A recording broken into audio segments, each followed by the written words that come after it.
Hello, this is a guy who likes fanfiction and is too lazy to read, so here is the boy in the team in audio form. Check the description for the links to the author. Chapter 71, Every pain ends, every love starts. You can't, Naruko said sharply. He hadn't even said a word.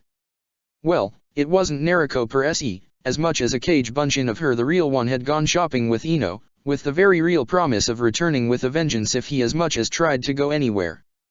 Being hauled by force away from the street and back in his apartment, it wasn't like he was stupid enough to try to break through by strength of arms, especially not against Naruko.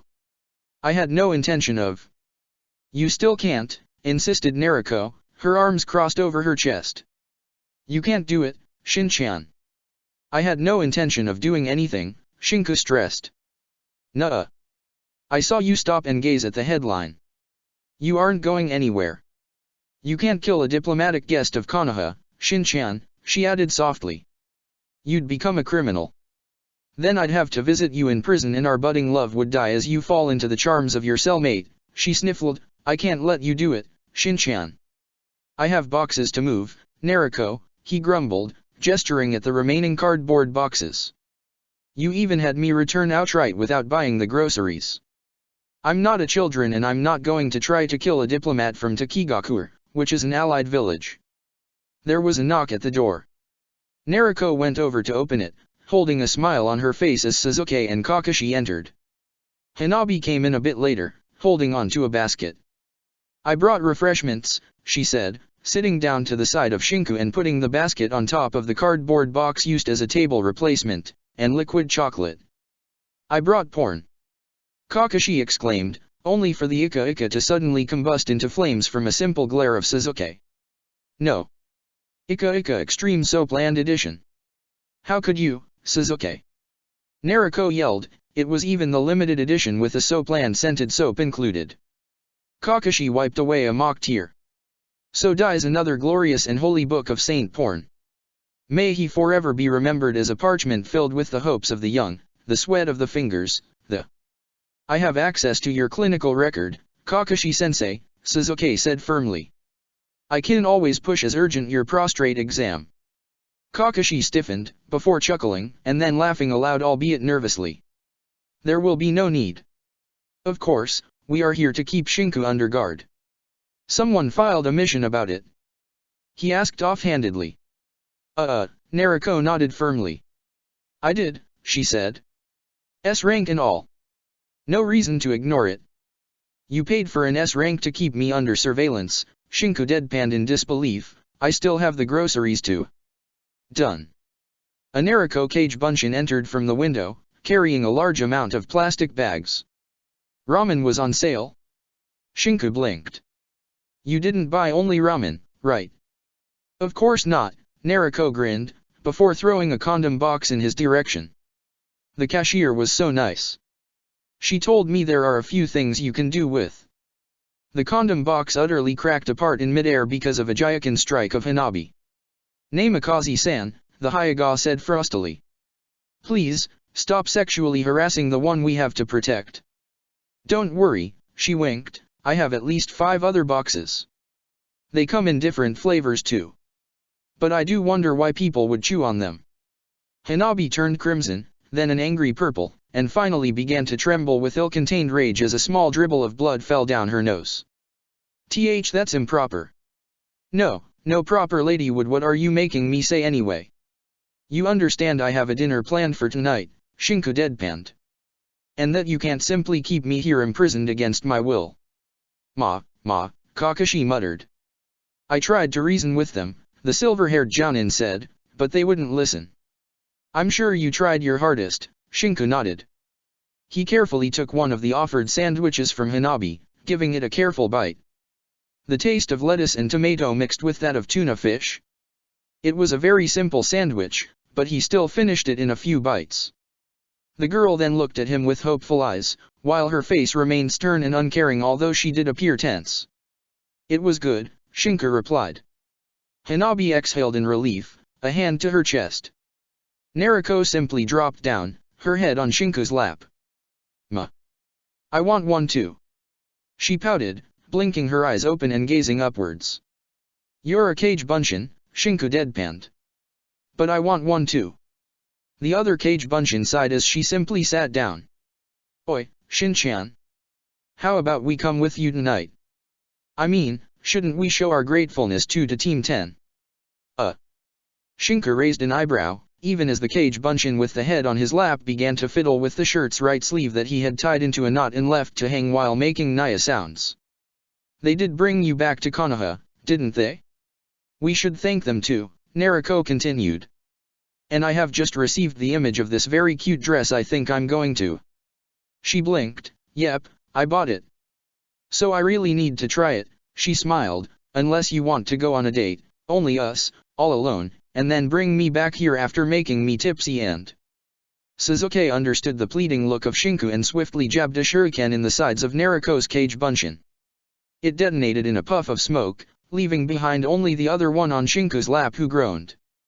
Yuki-chan, the other Nariko clone grumbled, that's unfair. I want a boyfriend too. There's a difference between looking for a boyfriend and sexually harassing someone, Suzuki remarked dryly. And there are minors in here. Nariko showed the middle finger at Suzuki, before calmly flipping him the bird a few times. This. Here. Is my opinion of you for the present time, Yuki-chan. Suzuki stuttered, but didn't reply. Shinku sighed, before nodding. Fine, I'll have to talk with the Yakiniku too. Already done, the Nariko Cage Bunshin replied with a sleazy grin. Naya, she toyed with the sleeve a bit more. Kakashi hummed, apparently pleased. Hanabi sputtered while Suzuki just exhaled. You'll get used to it, Suzuki grumbled, gazing at Hanabi. Just wait until she starts checking your hair for fleas. Hanabi fidgeted. She already did that, didn't she? Suzuki half-heartedly asked, before shrugging. Welcome to the club. Shinku chuckled, his left hand patting Nariko's head as the girl began to purr. He looked at Suzuki, who deflated at the unspoken words. I will. Suzuki coughed lightly. Nariko, listen. You're getting married, I know.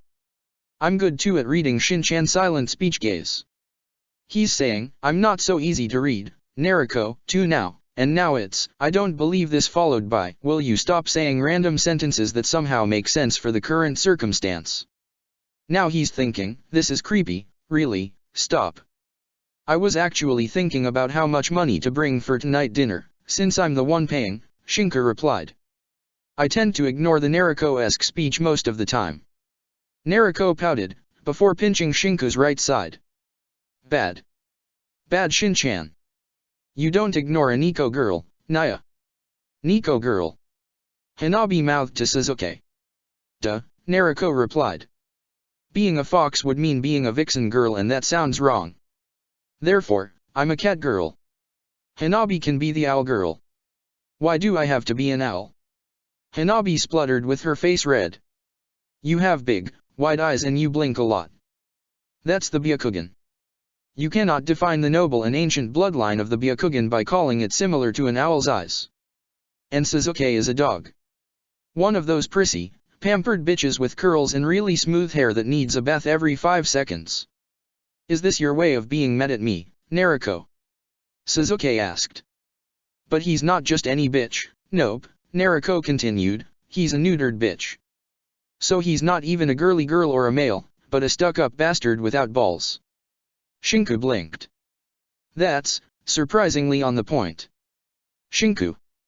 Suzuki spluttered. It happened. Nariko exclaimed, standing up with a bright smile. It finally happened. Hooray. Yes. Yada. I knew it. She proceeded to hug Shinku, finally. How does it feel, Yuki-chan? For once Shin-chan's on my side. Ah. I knew it. She chuckled vividly. It was just a matter of time. Shin-chan's on my side. He's on my side. How does it feel, Are you done? Suzuki deadpanned. I'm sorry I didn't tell you first, but... Nah, it's alright, Nariko rolled her eyes. I totally understand the hush-hush, keep it secret or the world will know, and then it's going to be Yandere girls going around trying to kill my wife, and such. I mean, if a girl sunk her claws in Shin-chan, I'd totally kill her, hide her body, and then act as if nothing happened. Shinku opened his mouth to say something, but Naruko just giggled while carefully playing with a kunao. Sasuke massaged the sides of his temples. I will ignore the last words you said. Kakashi hummed. You know, it's funny because it's the same sentence her mother said to her father once, he added. She said that if she ever found him cheating on her, she'd kill the girl, hide the body, act as if nothing ever happened, then kill him and repeat the process. He gave a serious and sage nod. He was no longer troubled by fangirls from that day onwards, especially because she said that in public, in the middle of Konoha. Naruko clapped her hands. That's a great idea. Anyway. Sasuke exclaimed, I'm getting married, good, you're invited, you know that, I'm getting married to Hinata. He finished. Oh, she's called Hinata. Naruko asked, you know, it's funny because. Her good mood evaporated like snow under the midday sun. Hyuga, Hinata? Chibitan's sister. Yes, Sasuke nodded. Her. Ah, Naruko quieted down. Shin-chan, scratch my head please. Shinku gazed at her perplexed, before awkwardly starting to pat her. She agreed to it. Naruko asked after a few moments, with her eyes closed. She did, Sasuke said. Hanabi bit her tongue, looking pleadingly towards Shinku who exhaled. She did not, he said, come on, let's get everything out in the open. Hanabi? Are you sure she doesn't want to marry Sasuke? Hanabi trembled from her spot for a moment, her hands gripping her thighs firmly before giving a nod of the head. Hinata Onisama would never go, against father's will. Naruko snorted. I know that. The reason I'm finding it hard to forgive her is precisely because of that. She wouldn't do shit even if her life depended on it, unless her father said to. Really, you can't be friends with a puppet. You aren't going berserker, Sasuke replied. I'm not, because you're lucky Shin-chan has magic hands for scratching, Naruko hummed, and because it's not like I can stop you from doing something stupid, moronic, and utterly wrong. I could try to stop the wedding, but then what? I'd have to take down the Uchiha, the Hyuga, half the shinobi population? Come on, be realistic Yuki-chan. I'm not going to stop you. She turned thoughtful. What I'm going to do is enjoy Shin-chan scratching my head, calm down enough not to think about how many kicks in the balls would be needed to neuter you, and plan a celibate goodbye for cow tits. Cow tits? Shinku was the one who actually asked. My sister does not have, cow, breasts. Hanabi exclaimed, affronted. They're bigger than my head. Naruko retorted hotly, you don't call those cow tits, then what? You're absolute zero tits. My breasts are growing. Hanabi yelled back.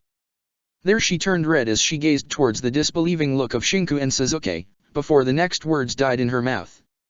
Meekly, she whispered out, growing. She lamely finished, looking downwards. Why are we having these conversations? Shinku asked, his voice neutral and aimed towards Sasuke.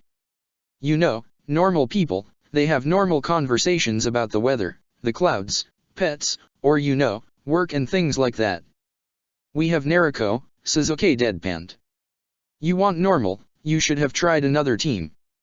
There isn't a day where I don't think how it would have ended, Shinku replies, if I had gone into another team. Shinku smiled. I'd probably have a very boring life. Yatanaya, Naruko cheerfully said, biting down on the knot of cloth. Are you done acting like a cat? Shinku grumbled. Nope Naya, she replied, her answer muffled by the cloth. It's this or letting go of all my goodwill to become mature and understanding and start a rampage around the village. You're impossible, Shinku grumbled, only for Naruko to hum pleasantly her agreement. Sasuke exhaled loudly, calming his heart that seemed on the verge of exploding. Everything was fine.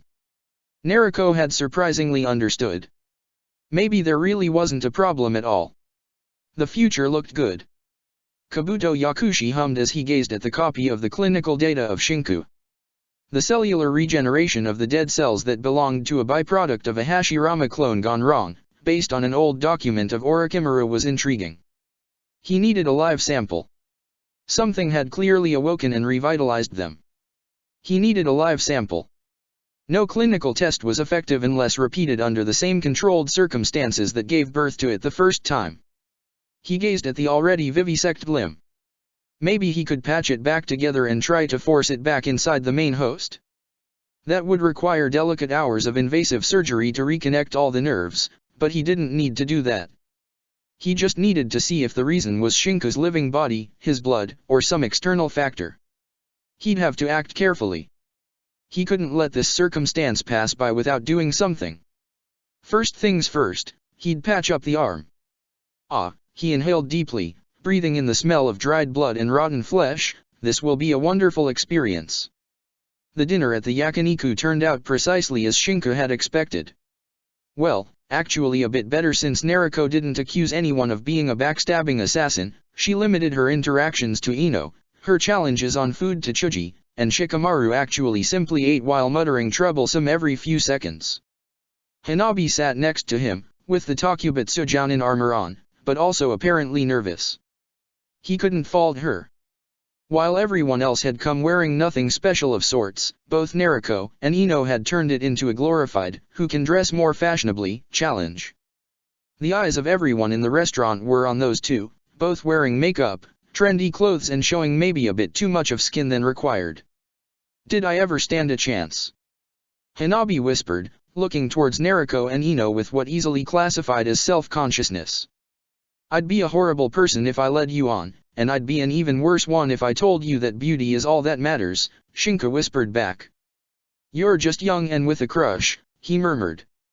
It's not the end of the world. Hanabi nodded a fraction of an inch, before returning to her food. She wouldn't cry. Although the food tasted salty, she wouldn't cry. She'd have to stop the wedding by herself, even if it meant having to kidnap Hinata to do it. She clenched the chopsticks tighter and looked to where Nariko was currently engaged in yet another food-eating contest with Chuji. Maybe she wasn't enough bubbly. Maybe she didn't smile enough. Maybe it was her lack of assets in the front area. Or maybe she hadn't just tried hard enough. It could be anything, and because of that, it could be nothing too. After dinner, she bitterly watched him leave with Nariko. Oi, Chibi, the Yamanaka's voice reached her ears. The night is still young. Her name was Ino, wasn't it? Want to get something to drink? She added, giving her a soft look. You look like you need it. I'd like that, Yamanaka-san, Hanabi replied. Nariko giggled as she walked with her arms behind her back, right next to Shinku. Your house is really far away now, you know, she said. You're going to have a really hard time going back and forth, she added. I'll manage, Shinka replied. You know, Nariko offhandedly said, Dad's going to teach me the Hiraishin. You didn't already know it? Shinka said. Nah, that's just pure speed of awesome shunshin, Nariko chuckled. The Hiraishin is a space-time distortion centered around 2 points at the same time to ensure that the coordinates of the axis are the same in 2 different geographical locations. Basically put, it's awesomeness concentrated. Congratulations then. And you know, the Hiraishin is just a seal, or an awesome tattoo too, she added softly. Yes, he exhaled. You can put one in my house, since you insist. No, I didn't mean to put it there, Nariko replied, her voice a low whisper. Nariko. I'm going to get way better at controlling the 9 tails, she added, her eyes downcast. And, it's something my mom told me, she fidgeted with her ponytails, taking a deep breath. I know it sounds cheesy like hell, but, it's love that tames the Kyuubi, and... She stumbled for her next words. And I think... Shinka swallowed. His left hand clenched, before dist ending softly. The chirping of crickets in the night was the only sound, coupled with the light breeze as he gazed into the embarrassed face of Nariko, who was trying her hardest to say just a few more words. I'm sorry, he whispered back. I can't, not yet, he shook his head. Nariko's eyes widened, before she croaked out. You still. I need to see it to an end, Nariko, he added. I owe it to Fu. Nariko breathed in deeply, she wouldn't want you to do this, Shinku. I know, Shinka replied. I know I'm being selfish, he added, but just for once, I want to know what it feels like to be selfish. I'm going to stop you, Shinku, Nariko said. You know I'm not going to let you waste your life, your future, because of this. If I have to break your legs I will, she added. If I have to hold you still I will, she continued. I'm not going to let you do this. Shinku sadly smiled. I'm sorry. What are you apologizing for? I'm not placing you out of my sights, not tonight, not tomorrow, not for the next week. I'll be the stalker you can't shake off no matter what you do. Anyway, they've already left Konoha. Yeah, they stayed only one day in the village. You won't be able to catch up to them. Her frame began to tremble.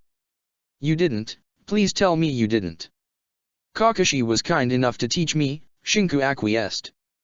It speaks wonders, I can do one. I've gone really far. Doesn't last for more than an afternoon, I get quite the headache afterwards, but... Why? Her hands gripped onto Shinku's jacket, tears in her eyes, why? Because, it's the right thing to do, Shinku replied, before giving a soft peck on Nariko's forehead and popping away in smoke. Nariko stood there, in the empty street with her hands gripping the thin smoke bits slowly drifting upwards. You jerk, she whispered. You speak to me of being mature, of being calm, of thinking things through, and then you do this, she breathed in and out deeply. I'm not. She ground her teeth. I'm not letting you ruin your life, not like this, not if I can stop you. With those words, she flickered away with enough speed to leave a crack on the ground behind. Shivuki threw another piece of wood in the campfire. The flames crackled noisily, his arms surrounding his legs as he gazed into the fire. He had expected much worse from the talk with the Hokage or interim Hokage. Shikkeku Nara had called him, trying to hash out new deals that weren't as heavy as the ones the Yondaime had been enforcing. He had caught the chance, and now he was returning home, without an escort. The Yondaime had woken up and had been visibly courteous, and secretly spiteful. There was no longer any good blood between the two of them. He had sold the Nanabi to the Akatsuki. With that money, Takigakuer had begun to flourish once more and the elders had been off his back once more. Yet it had begun to dry up the split-second Konoha had lowered the prices of their missions in the Taki area. It was crazy, how fast money drained away. Now there he was, standing in front of his campfire, with someone slowly creeping up behind him. The man was walking, not even trying to hide his presence, and then he sat down next to him. How much? He asked. Shivuki looked at him, the crimson eyes reflected the fire's flames to the point where it looked as if an inferno was raging behind those eyes. How much is a life worth? He asked again. Shivuki clenched his fists. Thousands of Takigakuer ones, hundreds of children, of students, and barely made genin. After what happened, we needed money to rebuild, we needed safety, we couldn't let the Akatsuki destroy everything again. How much was her life worth? She went willingly, Shivuki whispered. She accepted to go willingly. A wooden branch in the middle of the fire snapped in half. The next, the ground cracked as the chains shattered within a desert of blood and sand. A giant crimson hand of fire chakra burned through Shinku's right side, slamming and emitting mist as it connected with a sword of water from Shivuki's hand. The Takigakuer shinobi flew backwards as Shinku charged ahead, his left hand wielding a Kirigakuer kunao. How much was her life worth? Shinku screamed, his eyes red as his hand burned brightly, slashing forward with a will of its own. Shivuki went through a few hand seals, unleashing a torrent of water against the hand to slow it down. Through the mist and the vapor, Shinku barged through, slamming a roundabout kick in the midriff of the Takigakuer leader. Shivuki's back impacted against a tree, cracking the trunk as Shinku growled. How much? His right fire hand gripped the wooden trunk, crunching it as flaming shards of wooden shrapnel began to rain over Shivuki's head and face. The man sliced forward with the water sword, the blade of it slamming against the Kirigakuer's kunao guard and holding it there. Shinku's smile was wicked and feral, his eyes glinting with bloodlust. The chakra poured out without a care from the boy's body, thick and purple. How much? He growled. How much? How much? How much? The water blade sizzled and pushed back as the right flaming arm burst forth to crash against Shivuki's shoulder. The Dakigakuer leader screamed and jumped backwards, only for Shinku to pursue him. His kunao came up again, slashing against the side of the blade repeatedly as it sparked. Shivuki ground his teeth, trying to force his arm to respond fast enough to block the blows. With a sharp movement, a kick smashed the Dakigakuer's leader right knee, sending him on the ground as the water sword dispersed. Straddling him, Shinku slammed the Kirigakuer kunao an inch away from the man's face. How much? Shinku punched the man with his left fist. How much was her life worth? Shivuki croaked, spitting blood. 70 millions. How much is your life worth? Shinku hissed. How much? What's the value of your kidneys? What's the price for your stomach, your lungs, your heart? What's the price for your brain? What is the cost to rip apart your soul from your flesh? He growled. Tell me. I want to know. What's the price? I'll gladly pay it. Give me forgiveness? That's the price to kill you. Shinku hissed, never. You killed her. Not Akatsuki, but you and your sickening elders and your village of hateful bastards killed her. You know, she loved her village. She hated the people, but she was willing to stay behind for it. She was willing to return, because it was her home, and you took it away. He chuckled bitterly, a howl in his throat. You don't deserve mercy or forgiveness. His right arm disappeared, as Shinku gagged from the lack of chakra. His left gripped tightly on Shivuki's throat. I'm going to choke you to death. I'm going to make you suffer as you watch your life slip away little by little. I'm going to pay you back all the suffering and pain you caused, he hissed. And even if it won't be enough, I will make it suffice. Jiga! Shivuki gasped with his left and right hands trying to pry off the strong grip. I don't. One moment, he was holding the murderer of Fu in his left hand, ready to snap his neck. The next, he was flung on the ground and pushed against the nearby trunk. Nariko's breath was beyond heavy, just like the strength she applied in holding him still. Her eyes were frantic, and the pretty clothes she had worn for the night were now slightly torn and covered in nicks. God, yeah. Shinku snarled. Oi, murder-happy Shin-chan, stop this. This is what we want, Shinku growled back, he needs to pay. You can't do this, Nariko whispered pleadingly. Please. Nobody will know, Shinku hissed. Shivuki coughed, before slowly cradling his burnt shoulder and standing back up on his 2 feet. It's enough, Nariko whispered. It's enough. Her eyes locked with his, pleadingly. She was in a sorry state, and yet it didn't stop her from holding him against the trunk as if he was nothing more than a toddler throwing a tantrum. Shinku exhaled, taking deep breaths before swallowing noisily and giving a nod towards Nariko. Fine. Nariko dropped him, letting him fall on the ground before turning towards Shivuki. Nothing happened here tonight, she muttered. What? Shivuki mouthed. He's a shinobi from Konoha and he tried to kill me. No, he didn't, Nariko continued, taking a few steps forward. Someone with his face tried to, but he didn't. He never left Konoha, and if I have to lie to the Umbu who are going to ask, then I will. She clenched her fists. If you even think about taking any action, then I'll be the one to come, and I'm not as easy to stop. She proceeded to turn back, to hoist Shinku on her shoulder. The only reason I'm not the one killing you is that Fu-chan wouldn't have wanted her village to suffer. It was her home. You should feel ashamed it's Shin-chan the one willing to sacrifice all he has to avenge her, rather than the villagers of her own village, and with that, she flickered off. Shinku ground his teeth as Nariko flickered for a few miles in the direction of Konoha. I want a giant cake, Nariko said suddenly. My dress is all dirty, and it was brand new. I want you to understand that you didn't do anything tonight, because you were busy showing off your sparkling new house to me.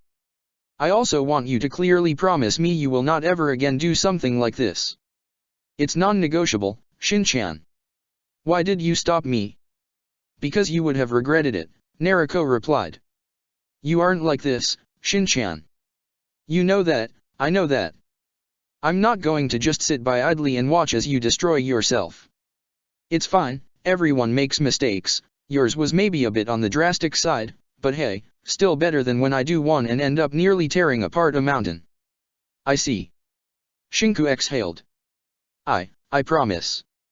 Nariko let go of a breath she didn't think she had been holding, before showing him a small smile. And you learned the Kage Bunshin? How? When? Kakashi-sensei knows it. It's not a difficult technique at all, is it?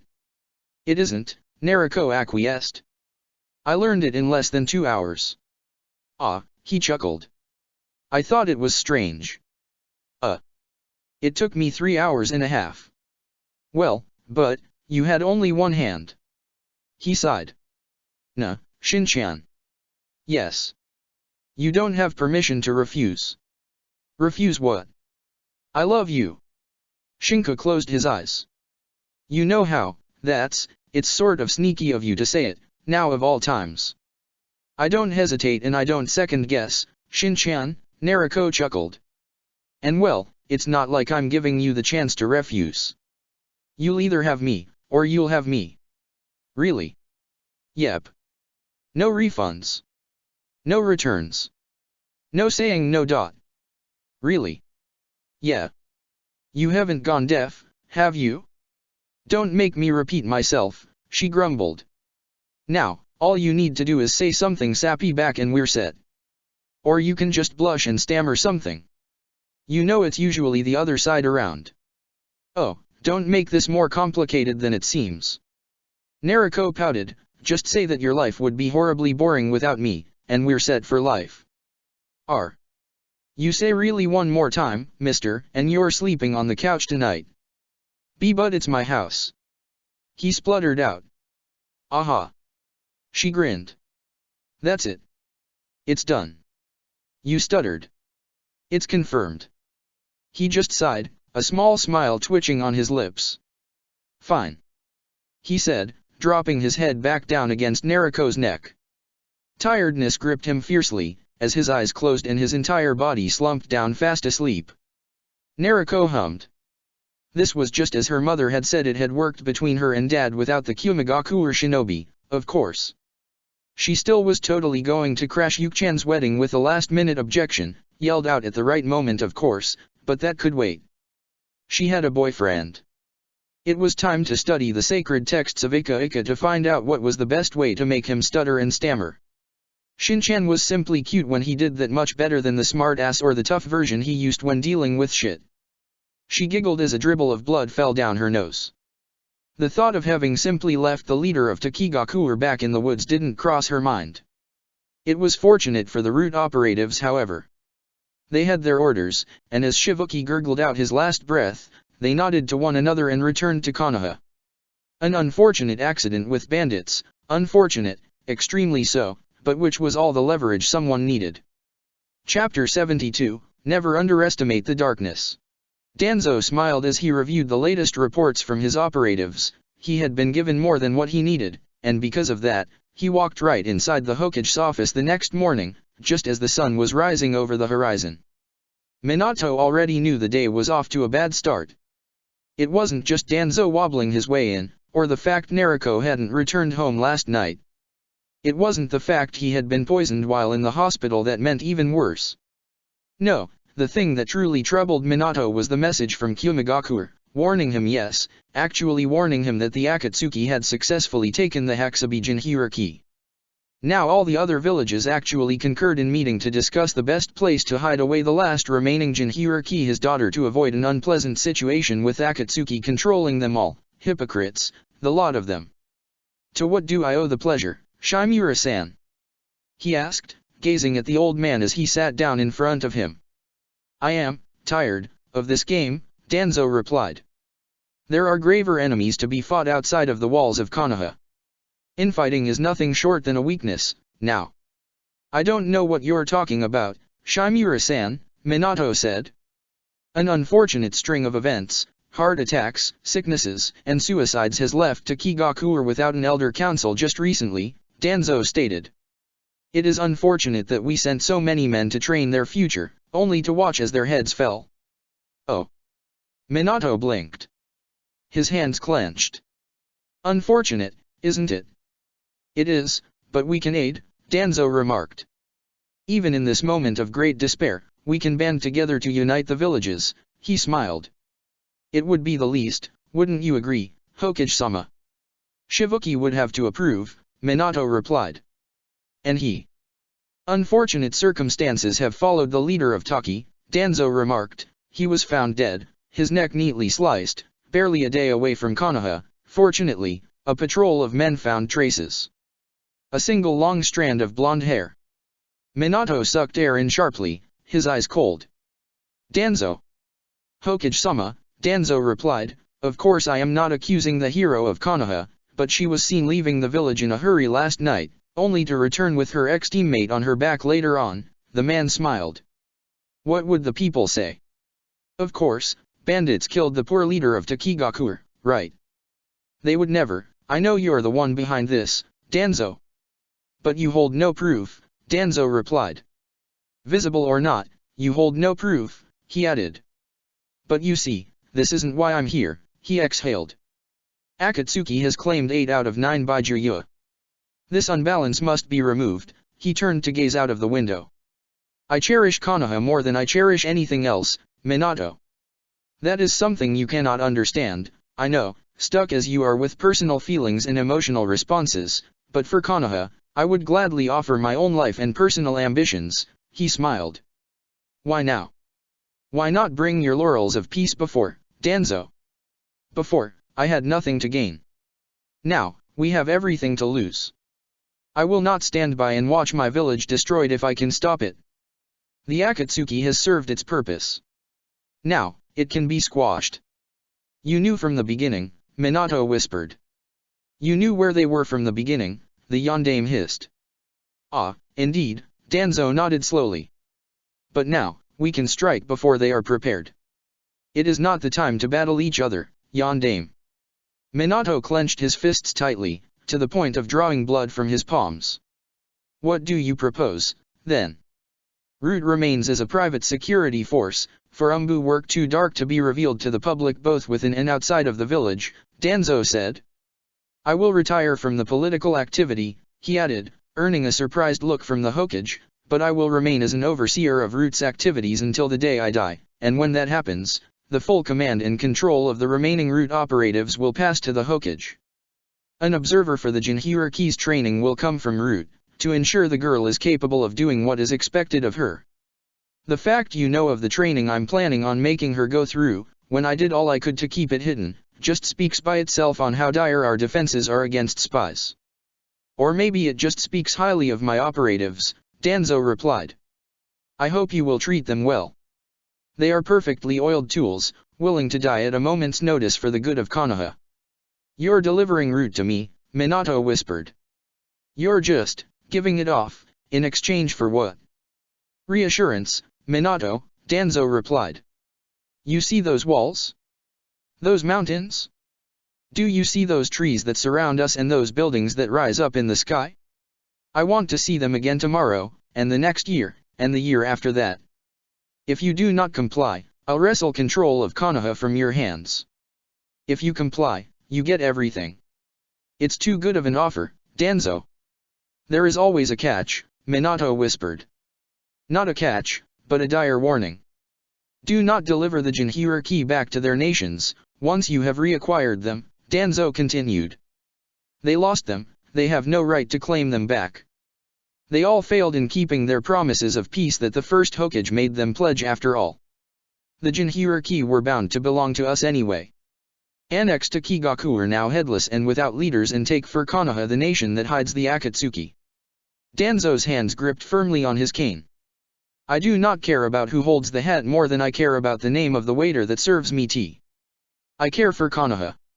You tried to have Haranoshinka killed, Minato whispered, eyeing him firmly, did you not? I will not confirm your doubts, Danzo remarked. But if someone did it, he or she probably believed it for the best of the village to have someone else assigned to the team he was in. The leak of information to Orochimaru's forces cost us years. Minato yelled, slamming his fists on the table. Was the war nothing but a game for you, Shimura? What could you possibly gain by doing that? I do not know of what you accuse me of, Yondaime, Danzo replied, but a chain is strong only as much as its weakest link, or its most dangerous one. The observer will see to that. These are your terms. Minato asked, nothing more. Nothing more, Danzo acquiesced. They'll be coming for Konoha next, after all, and I will not let them destroy my village. Minato closed his eyes, before opening them again sharply and giving him a harsh glare. I accept. Now, where is their base located? Omegakure, Danzo said. They're in aim. Minato sighed, his back slumping down against the chair as he massaged his forehead. You can go, Danzo. Just have the observer from Root ready. Hokage-sama. And with a bow that felt more like a mockery than an actual show of respect, Danzo Shimura left the room. Minato slammed his fists on the desk a moment later. Damn it, he growled. I was so close. He clenched his fists. He must have smelled the noose. Exhaling, the Yondaime stood from his seat. He looked out of the window, to the villagers starting their daily routines. Damn it, he muttered again. He eyed the newspaper on his desk, and carefully flipped it open. The next moment, he stopped breathing. He didn't know what to think. Shinku didn't know what to think either. In retrospect, it was obvious. At the same time, he had sincerely hoped it wouldn't have come to this. What are those? Naruko smiled, before displaying a shelf filled with scrolls that now stood prim and proper against the wall of the common room in his house. Scrolls. I know that, he bit his tongue. What's in the scrolls? T-dash. If you say things, I will let the cake burn in the oven, he deadpanned. Naruko's eyes widened while her hands frantically came up. No. Not cake-chan. I mean, not that I really care about the, oh please not the cake. What are those? Shinku asked again, pointedly. Porn books. He massaged his temples. Porn books. Yeah, Naruko nodded. I always hide them at home. You brought porn books to your boyfriend's house, first thing in the morning. Naruko blinked, before lazily smiling. Can you say that again? You brought porn books in the house, first thing in the morning. Not that part, she grumbled. Your boyfriend's house. Yep. That one. She moved closer, so, not trying to wiggle out of it. Why would I? He replied, but really, bringing porn. Shouldn't it be diametrically opposite, with me throwing away what I have? You have nothing, mister, Naruko grumbled, jabbing a finger against his chest. I checked. Of course, he nodded. He knew hiding stuff under the cabbage in the fridge would work. Naruko groaned, looking at the clock. I have to go train, isn't cake-chan ready? I started baking at 5 in the morning, you can't expect miracles. Keep me a slice. She begged, her eyes wide and her lips trembling, pretty please. You can't expect miracles, Shinku repeated. Naruko pouted, before giving him a quick peck on the cheek. See you later, darling. He rolled his eyes, watching her leave in a flicker of shunshin. He returned in the kitchen, taking a chair and watching as the cake slowly but steadily grew to a deep honey brown. He took the cake out after half an hour, letting it rest on the table as he began to clean. Using only his left, polishing the utensils required a careful usage of his mouth to hold it still while his hand moved. The natural instinct to take things with his right side was a bitch, because it always reminded him that no, he didn't have an arm anymore. There was a knock at the door. He spat out the spoon he had been holding down with his teeth, letting it clatter in the sink before heading off towards the entrance. He wasn't expecting visits, but it could hardly be someone dangerous. He doubted Akatsuki would knock at the door. Harano-kun. A male voice, a very familiar male voice, said. We need to talk. He opened the door, making a nervous smile at the sight of the Yondaime and his bodyguards standing outside. The Yondaime was smiling. The same smile of death he gave a long time before to Kakashi. I just finished baking a cake, he said mechanically. Anyone wants a piece with tea? That would be wonderful, exclaimed Minato maybe a bit louder than normal, with a very mechanical laughter following. Ah. What? Wonderful smell, he said as he stepped inside, walking towards the kitchen with mechanical-like steps. Is he all right? Shinka whispered. He caught up with the newspapers of the last few days, Rado said. Good luck, kid. Shinka swallowed nervously. This cake has a very nice smell. Minato yelled from the kitchen. I must not kill him, he added in a, still loud enough to be heard by Jounin Exumbu Shinobi, voice, I must not kill him. Shinku entered the kitchen, heading towards the plates and putting the water for the tea up to boil. It should have cooled down enough by the time the tea is ready, Shinku replied. Awkwardly, silence fell in the kitchen. Well, Minato was twitching, his right hand moved towards his kunao only for his left one to stop it, before the same scene repeated but with the left hand going for an explosive tag while the right halted it. I have watched my little, darling, baby girl grow from the moment she was born, Minato said, starting the conversation. And I know she wouldn't choose someone she didn't fully trust, he added. However, as a father, this is a conversation I'm giving so that you can take points when it will be your turn to do it. The yondaime took a deep breath. I might throw things at you, so you better start dodging. Shouldn't we have this talk outside then? Shinku hazarded. If we do, I might start using the Raise-Non and the lightning techniques. Minato took another deep breath, to the point where his chest filled and he staggered for a moment. Frankly? I'm glad she chose you. You have a sound head on your shoulders. You're a good kid. You went through a lot, but you came out strong. Really, you're a very good kid. Minato ground his teeth. A three-pronged kunao slammed on the table a moment later, but if you make my baby girl cry I will find you, I will gut you and I will make sure they never find the body. Shinku nodded as fast as he could. And I want you to know that I want to see a ring on my baby girl's finger before there is even a talk about grandchildren. The yondaime swallowed heavily. You're using protection, right? Shinku blinked. We did nothing. Bull. Literally, Shinku deadpanned. She played a prank where she wore some of my clothes and walked out of my apartment, but we did nothing. Minato released a deep, staggering breath of relief as he crumbled with his back against the chair. Thank you. Rado fanned the yondaime.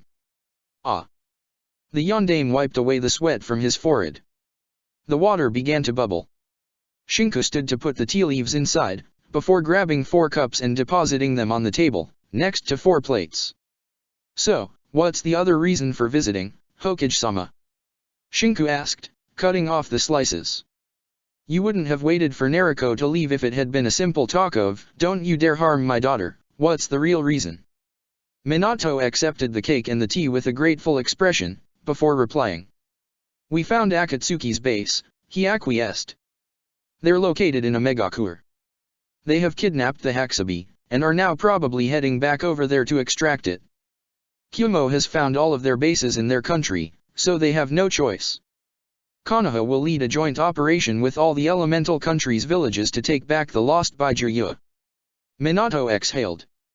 But we don't plan to give the other villages their Baijuryua back immediately.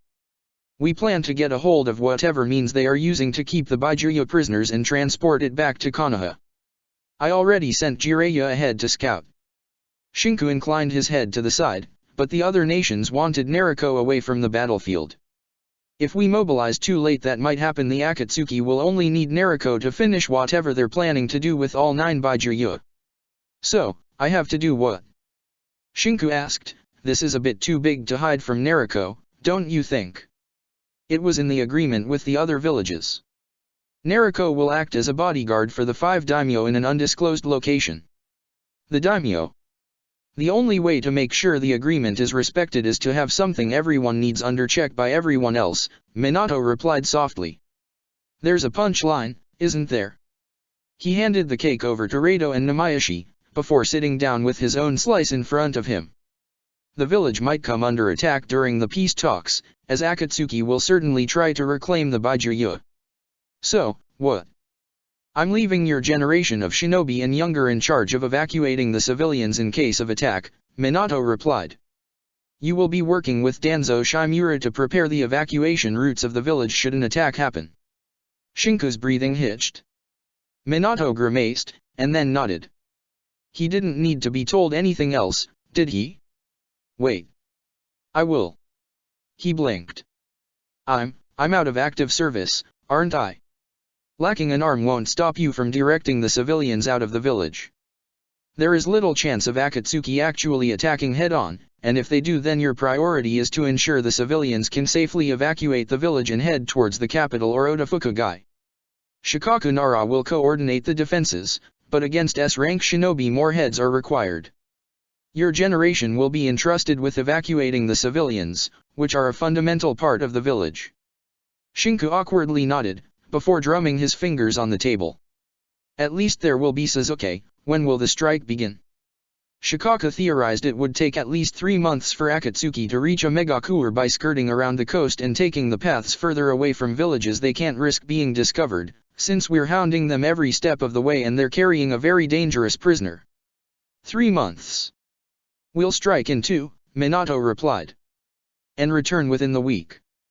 The worst-case scenario is if the members of Akatsuki receive the news of their country's loss, and if they head towards Konoha immediately with maybe a day or 2 of advantage.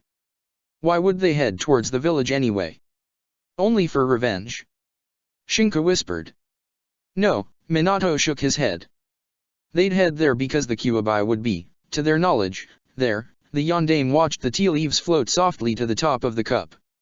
And you need to send the entire shinobi force, because if you don't then the other nations can strong-arm the relocation of the Baijuyu's prison in their village, rather than in Konoha, Shinka said, understanding dawning.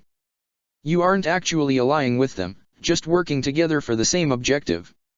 Yes, Minato acquiesced, but after that, there is hope for the peace talks to proceed smoothly once more, maybe to get them to respect their old treaties. I understand, Hokage-sama, Shinka murmured. I suppose you want me to tell Nariko.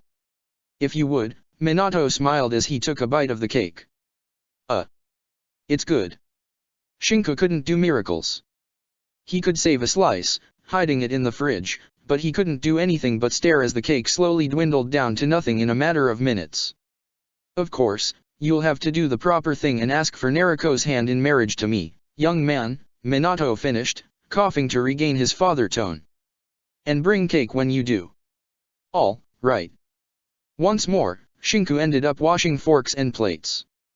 There was another knock at the door this time. The knock was markedly more excited. He opened up, only to be on the receiving end of a hug. Gah. Oh. All set in housewife work, aren't you, Tabane? Kushina Namikaze was smiling brightly, even as she elbowed him in the sides. So. I was trying to think where my daughter could have gone last night, but that's when I realized she probably ended up in someone else's house, Tabane. Oh, it wasn't difficult at all to find out, you know. I'm not intruding, am I? Having already stepped through, and having started to look around, it wasn't as if Shinka could just deadpan a yes and send her back. Nariko has a shelf just like this one filled with secret techniques. Are all these scrolls about techniques? My, what do you keep dash? Of course. Shinka groaned. The porn sensor and porn radar mode had to be genetical. I'll stop looking, Kushina said, appearing a moment later with her face red. Are those your daughters? Shinka nodded. He hadn't promised secrecy on who those books belonged to.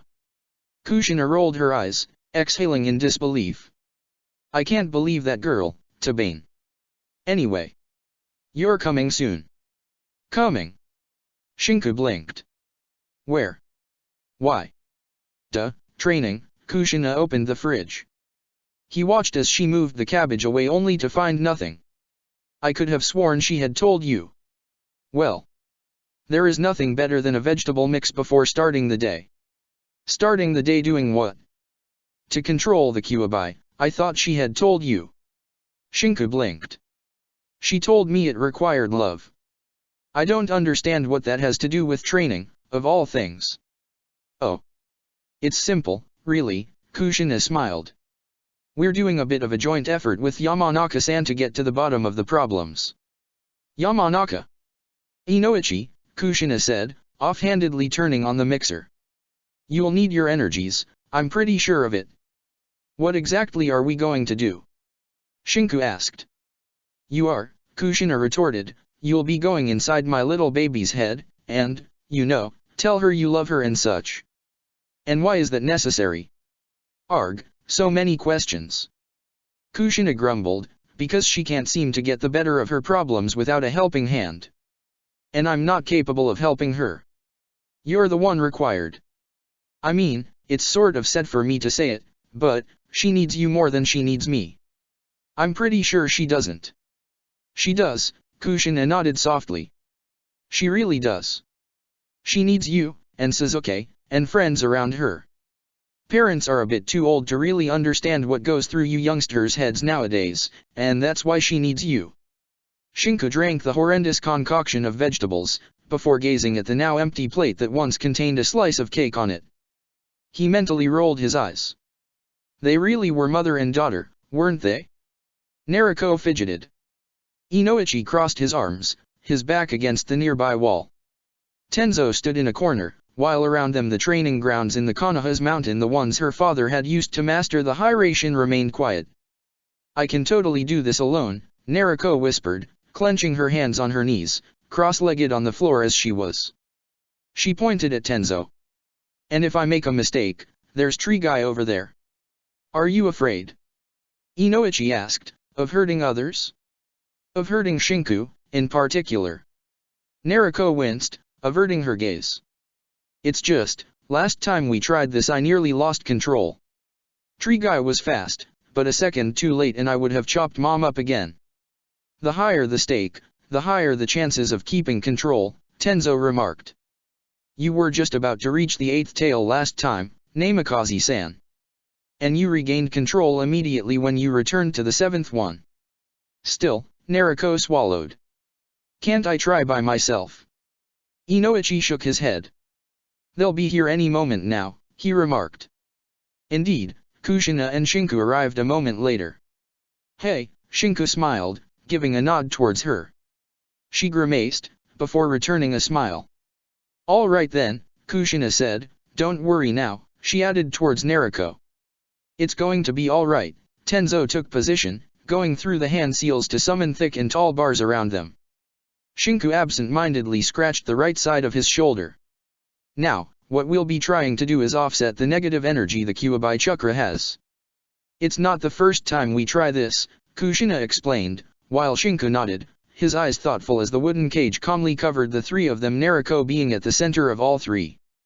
He felt itchy. Inoichi is going to bring you inside Naruko's head, and then he'll keep the connection open. We are going to try to wrestle with the Kyuubi for control over his chakra. She smiled bitterly. He doesn't take it well. Inoichi will open the path for you, and while you're inside, I'll be right out here ready to intervene and suppress Naruko's tails if she starts to lose control. Inoichi nodded. Just touch my back once the technique is complete. Naruko fidgeted, before opening up her jacket to reveal her naked belly button where the Kyuubi's seal was. You don't have to do this if you don't want to, Shin-chan, Naruko said softly, looking at him with worry. He just smiled back. I think I'm more than suited to help, he replied, tapping the side of his head. Don't sweat it, worrywart. Well, she swallowed while her skin turned pale and filled with goosebumps. I'm starting. The air turned heavy with chakra. Inoichi finished the hand seals. The next moment, Shinku brought his hands on Inoichi's back while Kushina conjured golden chains to reinforce the wooden cage. The next, Shinku opened his eyes to a boiler room. It was a giant boiler room, with water lapping his ankles. There wasn't a ceiling, just an infinite yellow sky and an orange horizon. It was a warm place, different from his desert. Oi, Naruko said. You ready? She eyed him worriedly, while gazing at the giant iron bars that held the Kyuubi behind them.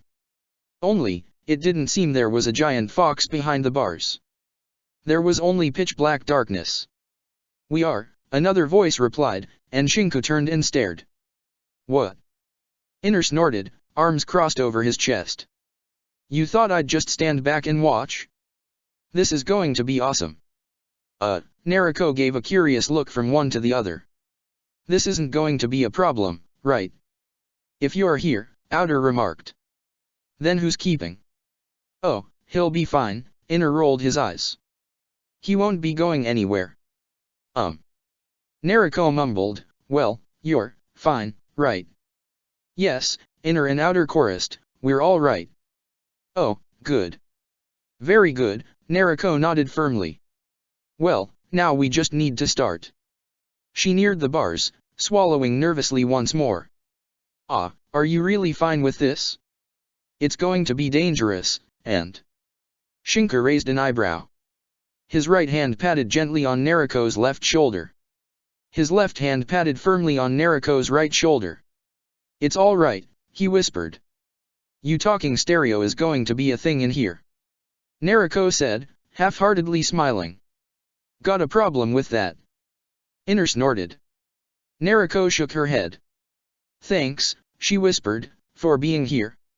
She squared her jaw and narrowed her eyes, before opening the cage once more.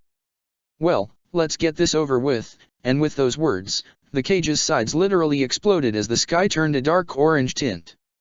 Be ready to fight. Why? They both asked, while moving their hands towards their choice weaponry. Because that's the reason you're here. A dark, red-eyed girl with jet black hair slammed her fist down on the ground, lifting the water around them. Both Inner and Outer brought their arms up, jumping backwards. To fight little old me. Because my other self is a pathetic spoiled bimbo who can't do anything alone. It unmistakably was Nariko, and yet at the same time it wasn't. That's the Kyuubi? Shinku asked. You speaking at the same time is going to be a headache, Tabia, Nariko grumbled. So, we're fighting something on par with Nariko. Inner muttered to Outer. I don't know how much of a help we can be.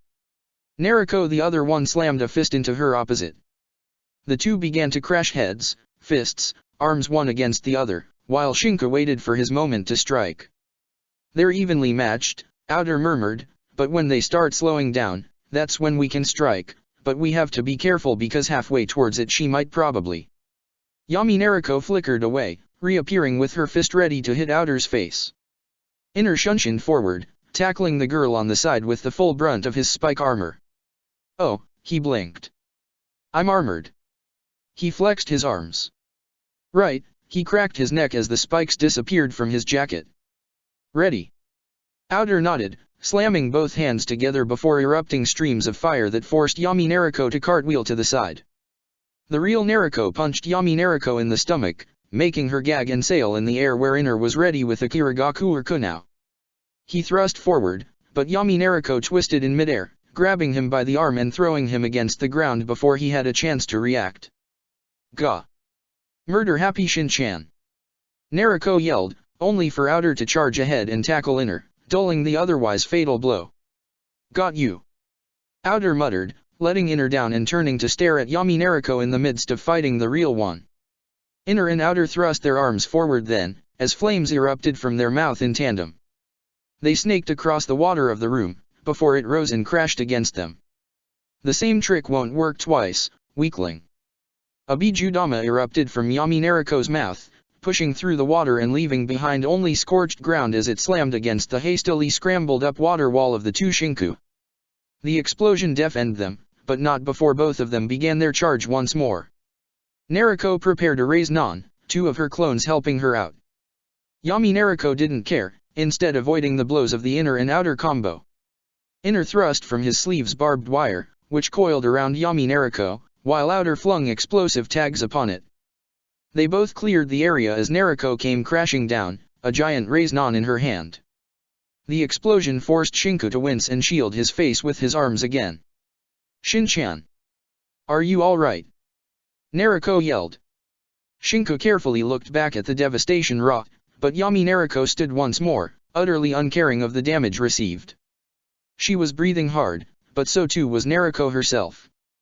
The wounds were already closing, healing up as if they had never hurt her to begin with. Pathetic, she growled. How many more are you going to bring here, Nariko? Are you going to bring hundreds? An army, maybe? Are you going to try and subdue me, subdue yourself, with an army? I'm stronger than you, I'm stronger than an army, and nothing you can do will ever stop me. She disappeared, only to reappear with her hand bursting through the chest of Outer, who gagged and turned into a log riddle with explosives.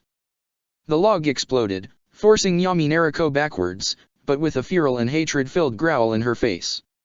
Outer reappeared from the nearby pool of water, breathing in deeply as Inner helped him up. "You!" Nariko screamed, "Why can't you just stand down? I need this power. It's for the good of everyone." "Really?" Yami Nariko replied. "Or is it only for your own good? You have found things to protect." She gestured towards Shinku, towards the hundreds of pictures that now spread throughout thin air of him, Suzuki, Hanabi, her family and a few more people like Kakashi and Yojao.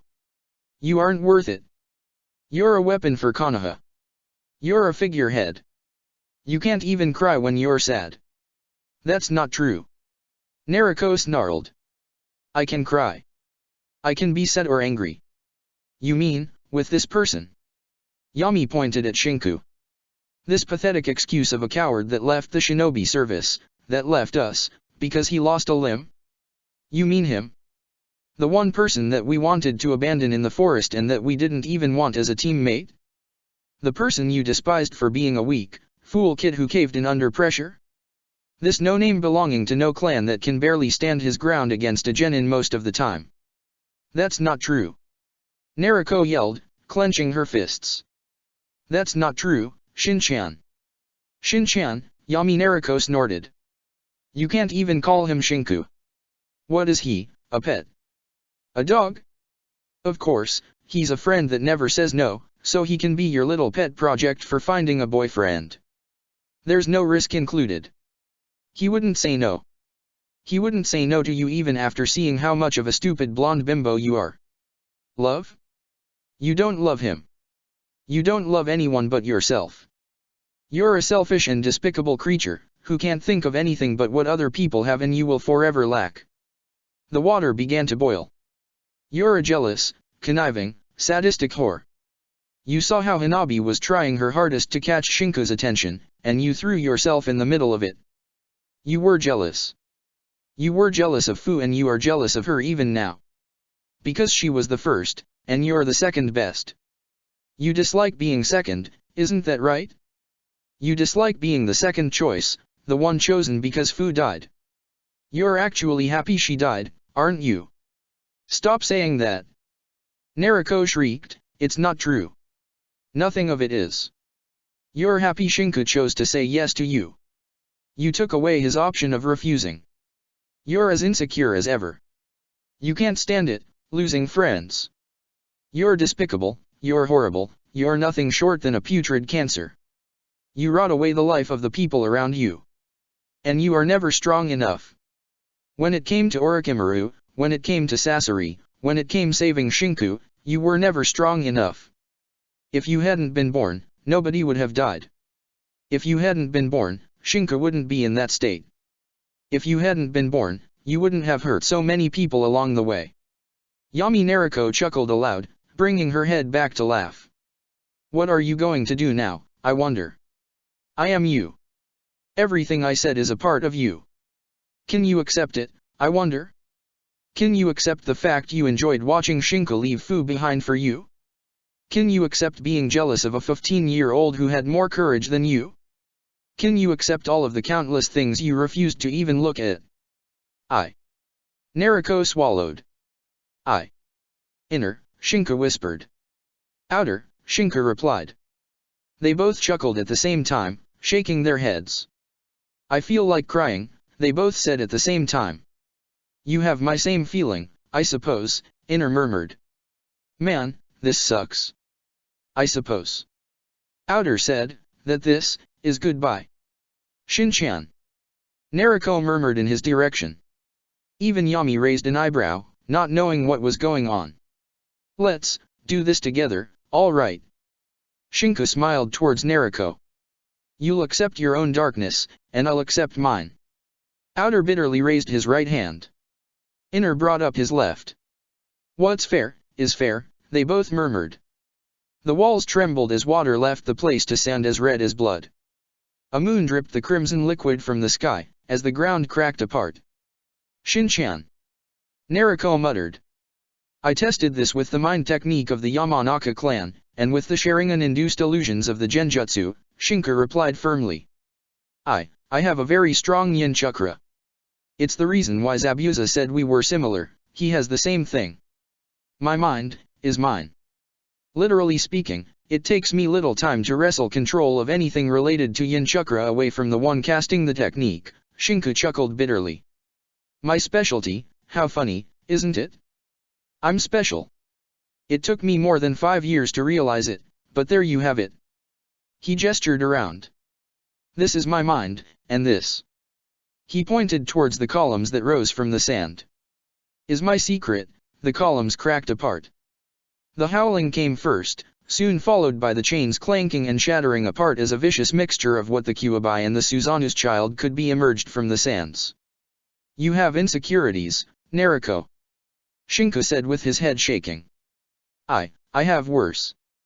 Flaming limbs that ended in claws, sharp fangs that filled a mouth big enough to be the jaw of a shark, a giant form that vaguely was humanoid, and yet armored to the teeth. 2 arms per side and 2 legs, bursting in bright flames as the creature growled its hatred. The shackles around its limbs began to crack and splinter apart, one by one. What is that? Yami Naruko asked in disbelief. Inner never was my repressed insecurities, or my suppressed memories from the time of war, Shinku murmured.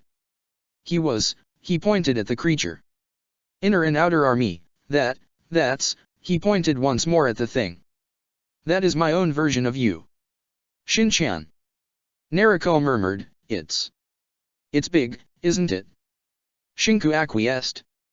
Well, there are a lot of things I never said, never revealed, never wanted to come to light because I admit, I'm ashamed of them, he chuckled bitterly. But if it can help you, then so be it.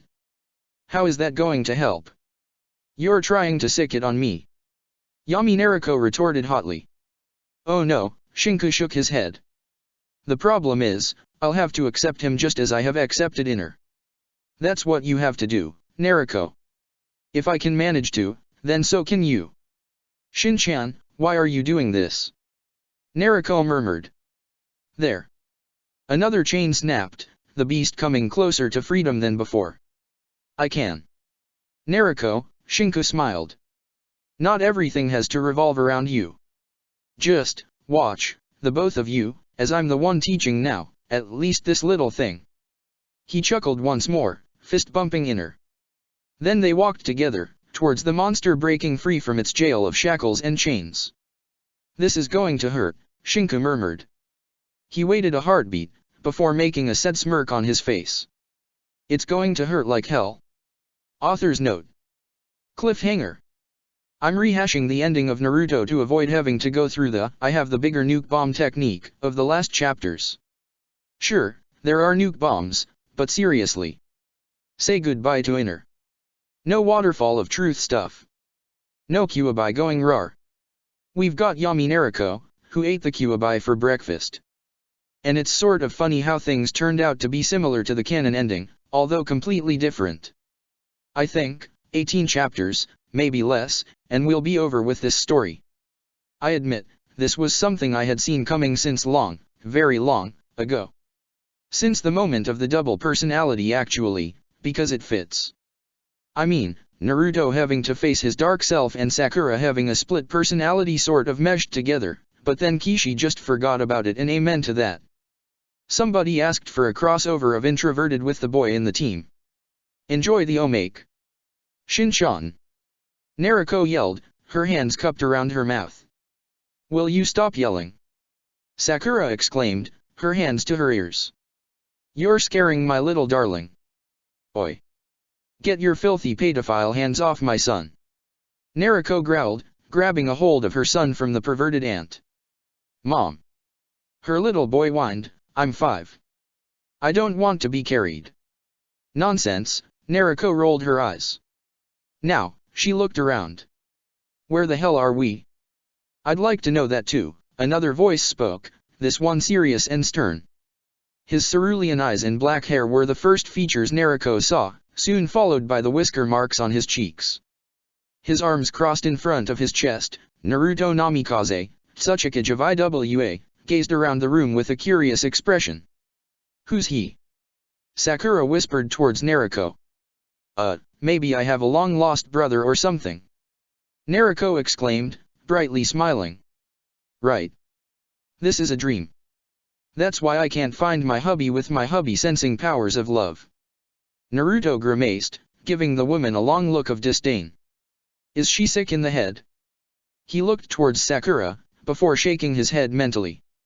She couldn't be his for one thing, she hadn't tackled him. Secondly, he doubted his Sakura would even manage to be sane-ish to begin with. Sakura Haruno, Wolf Teiku of the Umbu squad, sneezed as she gazed at two dark-haired and crimson-eyed men. One of the two was missing an arm and held a bag of flour, while the other seemed to be holding a frying pan with scrambled eggs in it.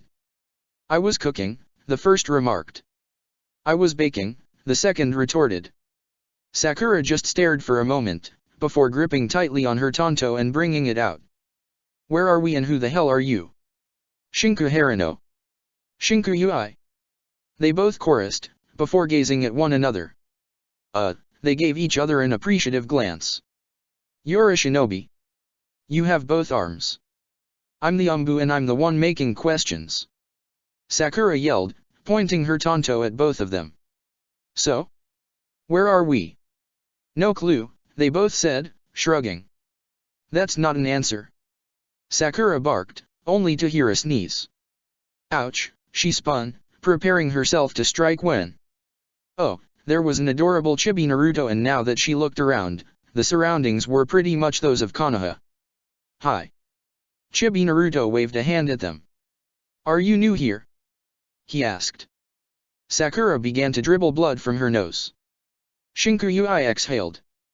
That's both refreshingly familiar and also extremely disturbing. Shinku Haruno raised an eyebrow. I don't want to know, do I? There was a tackle, and a glomp sound.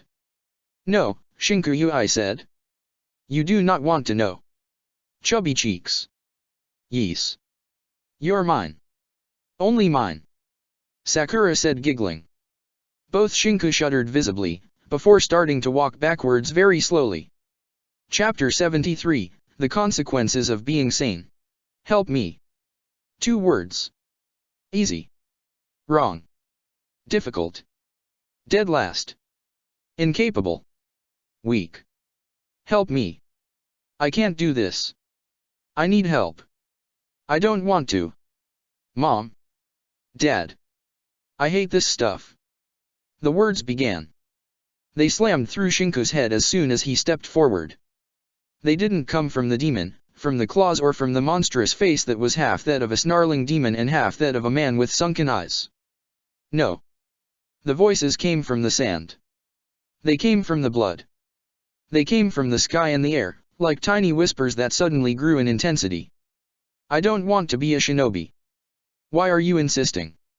Of course, if I'm out of the house until the late afternoon, you can spend your time doing everything else. Of course, I'm an eyesore. Of course I'm a weight, a tax, a cost for you and your perfect little life. No, Mom, I don't have your brain.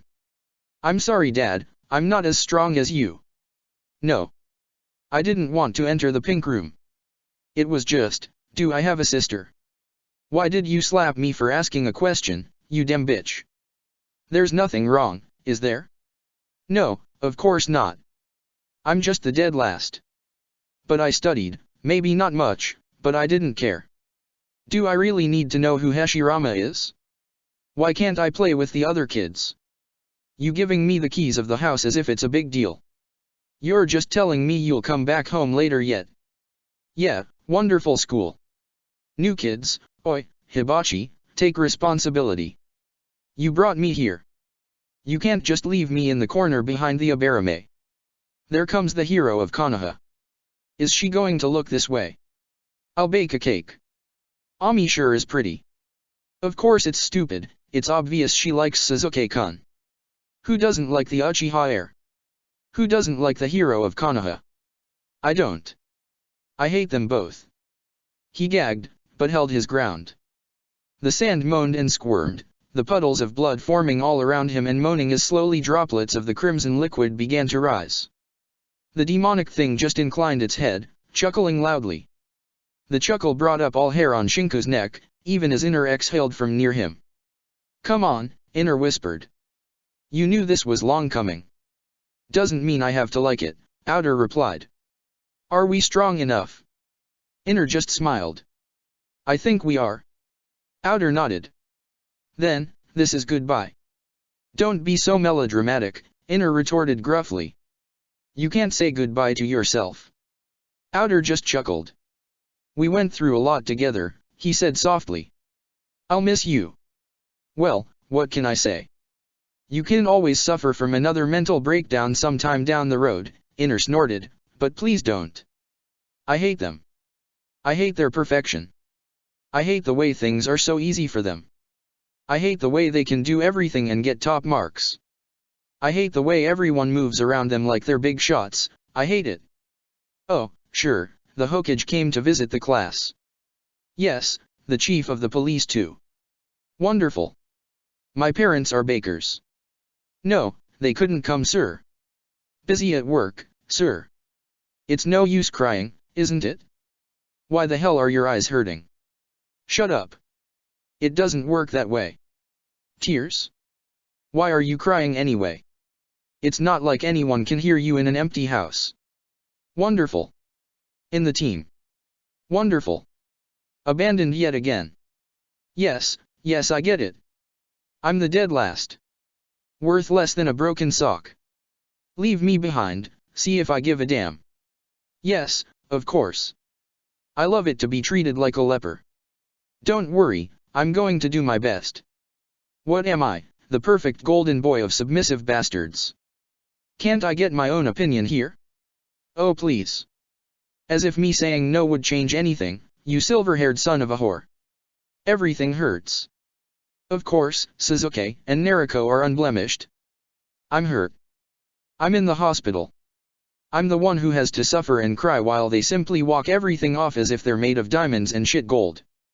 What about me, I'm the one who gets to be heroic, right? The forgiving idiot. The one who doesn't say no. Well, here's my no. Damn straight it's a no. I hate you. I hate you both. The air felt heavy, it weighed down on Shinko's shoulders like a stone of at least a few tons. He clutched his chest, sweating profusely as fell down on one knee. He gagged, but didn't stop gazing upwards, to where the monster was. Come on, this isn't over yet, Inner whispered, grabbing his shoulders. He stood up a second later, his shoulders lighter. He gazed, one eye red and one black, half his hair of crimson and the other half raven, at the creature in front of him. I still hate you. I hate you. I hate the way you think everyone is at your whims. Why are you laughing? Why are you making jokes? Why are you blaming me anyway? An entire village, destroyed. How many died? I came to save your life. I suffered because of it. Nice, isn't it? I'm sure they'll give you the medal and the shiny stuff. I'm so sorry, where's my medal? Where's my mention on the newspaper? No, of course not, I'm still weaker than you. I haven't stopped hating you. Please, this isn't training. This is torture. Why can't you just say stop? Enough is enough. And miss our chance for glory. The demon roared. He wobbled, but stood his ground. Stop standing up, you imbecile. Enough. I hate you. What's difficult in this? Just use your damn powers. You have the Sharingan. You have the Kyuubi. Finish this. No, of course not. Let me kill him, of course. Give me another choice that isn't a choice. Let me be the one the people of Wave think the culprit. Yes, I killed him. I did. I killed Tajuna. We couldn't let the golden girl and boy be tarnished with blood, could we? I'm taking the money. It's dirty, but I'm taking it. Even if he drops it on the ground, it's mine. It's my money. My kill. My money. This is all so funny, isn't that right, Zabuza? In the end, the world is just a big laugh. Chunin exams. I'm in. There's no no. There's no refusing. I'm in. Teach me something. Give me a technique, I'll learn it. Anything. Just something that makes me different, that makes me special. Just a little thing. Please. Don't treat me like this. Was I even worth the time? I wasn't. You sent me off and of course, no technique. I'll thank you, but I hate you. I hate you all. With your smugness, your laughter, your smiles, and words that hold no meaning in this place. People die, people scream, and cry and you do nothing about it. Hibachi, you're pathetic. Nariko, you're pathetic. Nariko probably heard that, as the whispers began to increase with the droplets of blood. A veritable downpour of bloody rain fell from the skies, carrying with it the voices and their words of anger and spite. Nariko's breathing sharply hitched.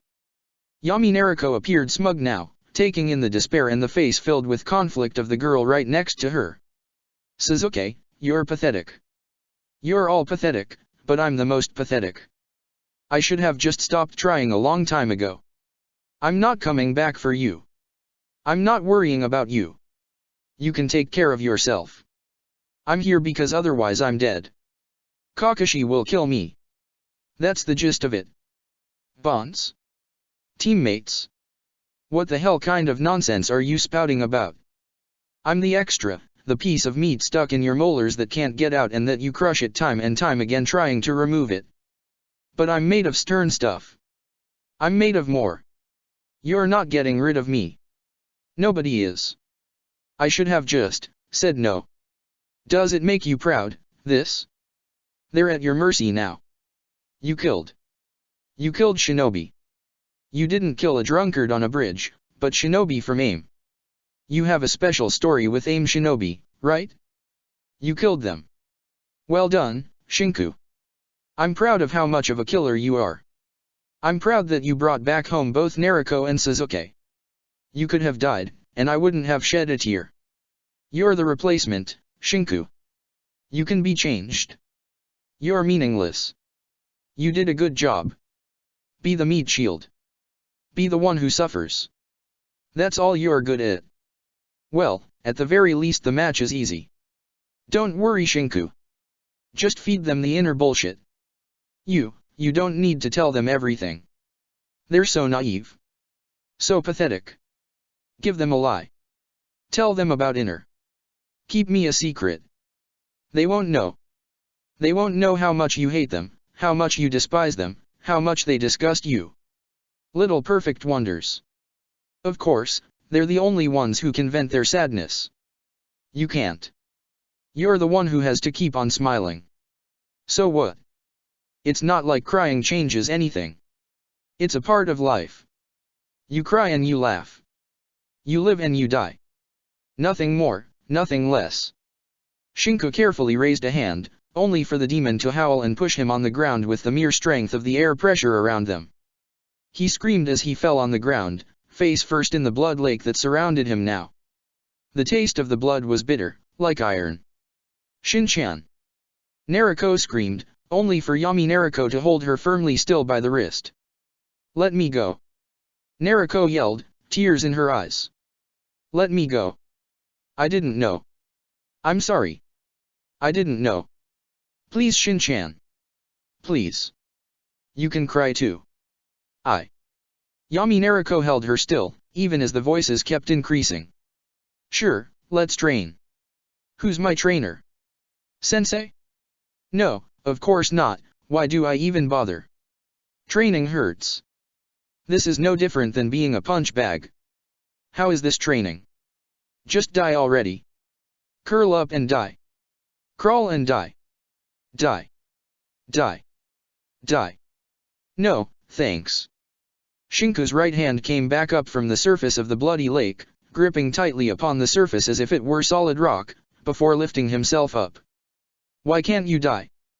Still have things to do. Stop acting strong. Pathetic weakling, you're worthless.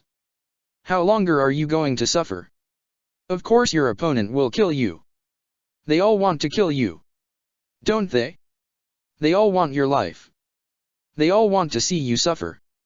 They want your pain, don't they? They want to see you cry and scream. We are not going to cry. So, once more, this time we're responsible for the death of his parents. Once more, responsible for deaths around us. Yes, what next? Why us? Why not someone else? It's their fault, isn't it? This wouldn't have happened otherwise. You're just lying to make yourself look better. You aren't fine. They won't leave you alone, but you aren't fine. Don't worry. Cry here. Cry in my arms. Nobody is going to realize. Bait. Wounded. Hospital. Of course, we are nothing more than bait. Of course, we are the one who emerge wounded. Look at them, going around like headless chickens. You can't stand it, can you? You hate this. You hate everything now, and everyone. The Hokage, the village, the people, the shinobi, and the villagers. Why can't they all just die? You're entering Umbu for a war you didn't start nor want. You're entering Umbu because you're forced to, because you're weak, pathetic, and not strong enough. Yeah, we're going to die. Nobody looks down on you, when you're in a team of equals. No monsters. No semi-gods with enough chakra to level mountains or bloodlines. Shinobi like you. Men and women strong like you. Weak as you.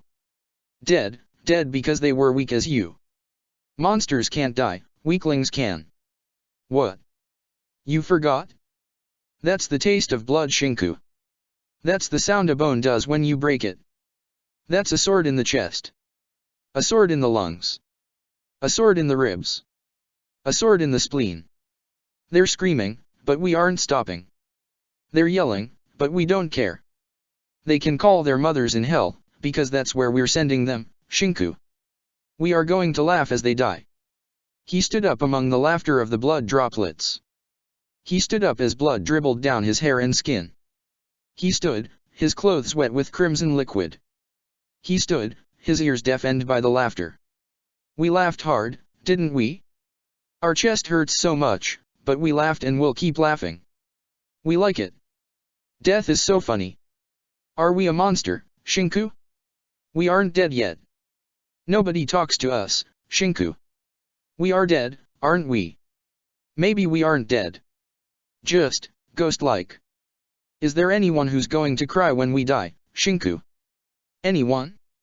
Do monsters have people that care for them? Do we have anything?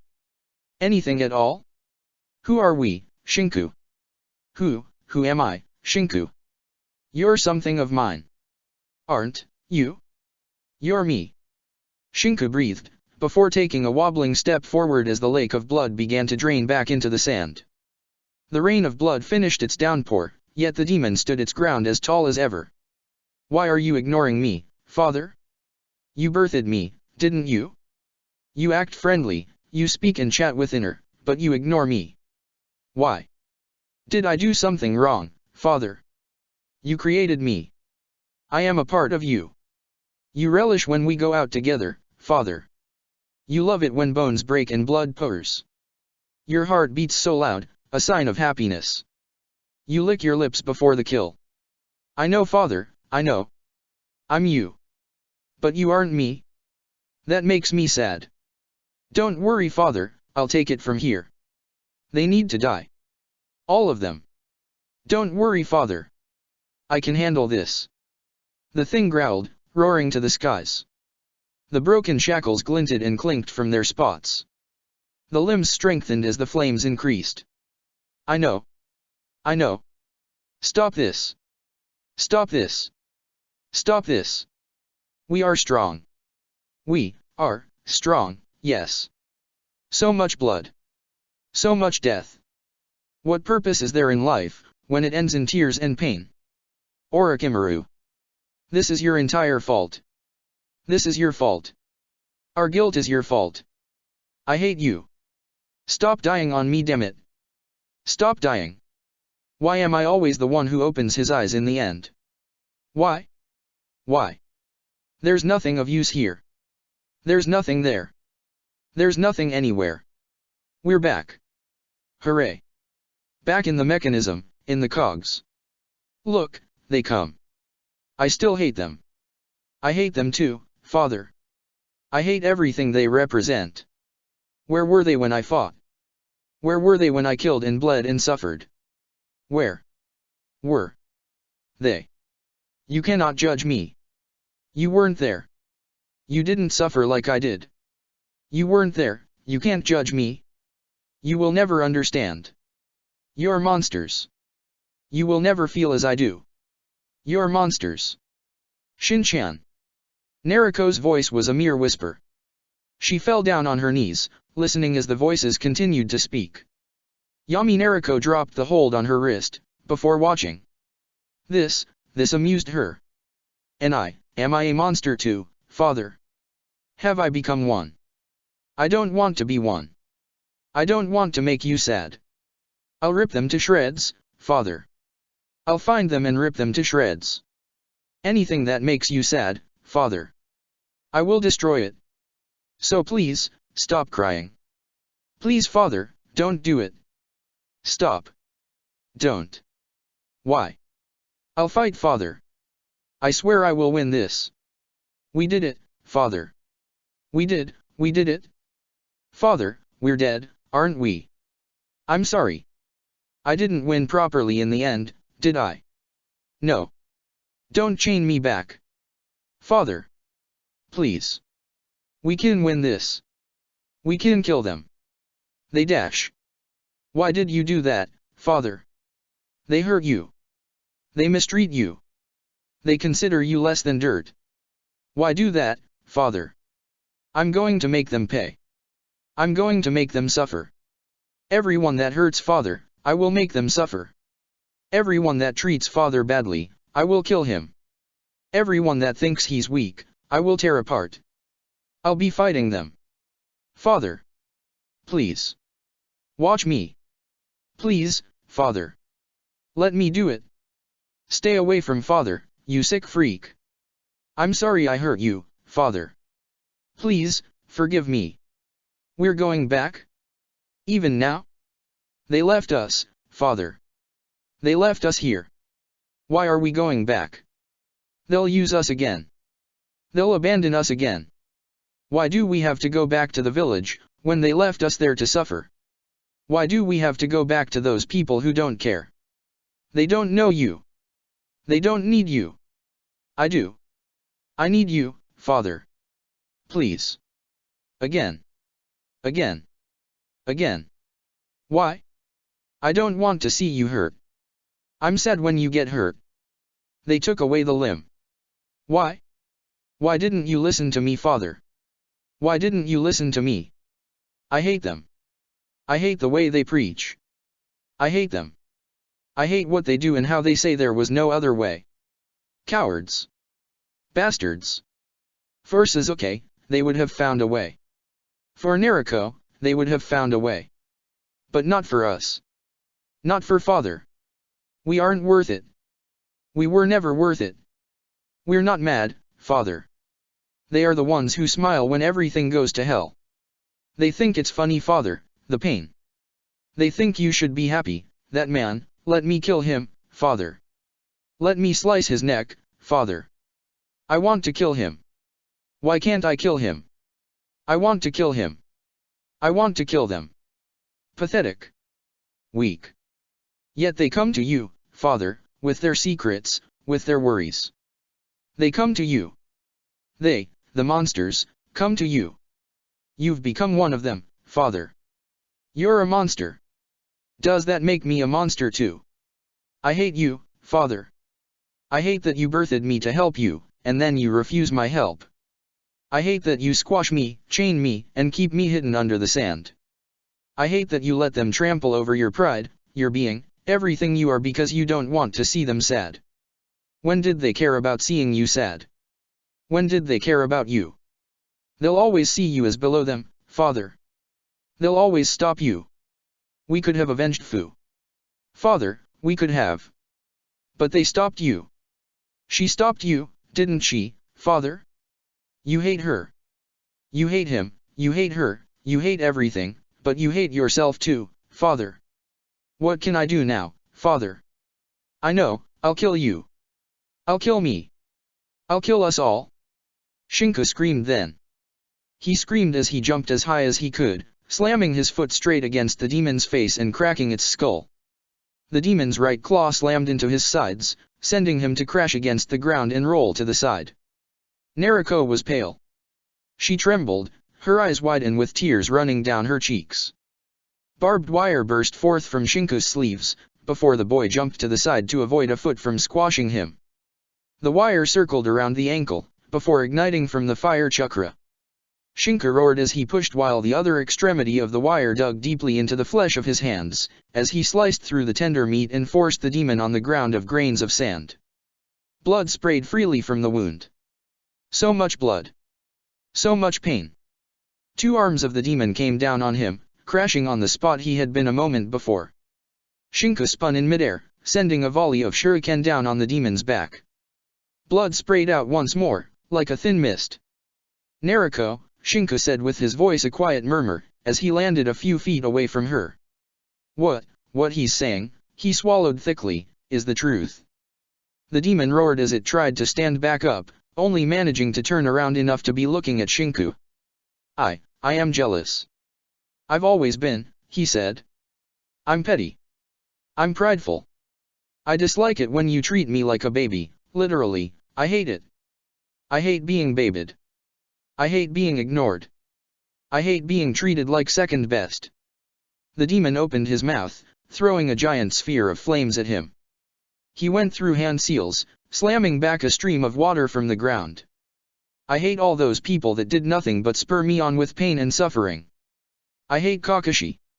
I hate him and would like to see him gutted in a corner of Konoha so dark, nobody would find his corpse for the next week. I hate Sasuke, who's so tall and mighty as an Uchiha he can't even realize how much he's different from the common folk, who can't stop but preach how things should go his way or not go at all. I hate the Hokage, who considers me nothing more than a piece on a chessboard of hell he has, because I'm not his precious hero baby daughter. He took a deep breath. I hate my mother, who gave me faults that weren't mine, and even though she forgave me, I'll never forget what she did.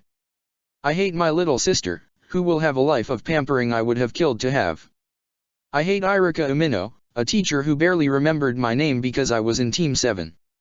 I hate Yojeo, who abandoned us as a team without a word.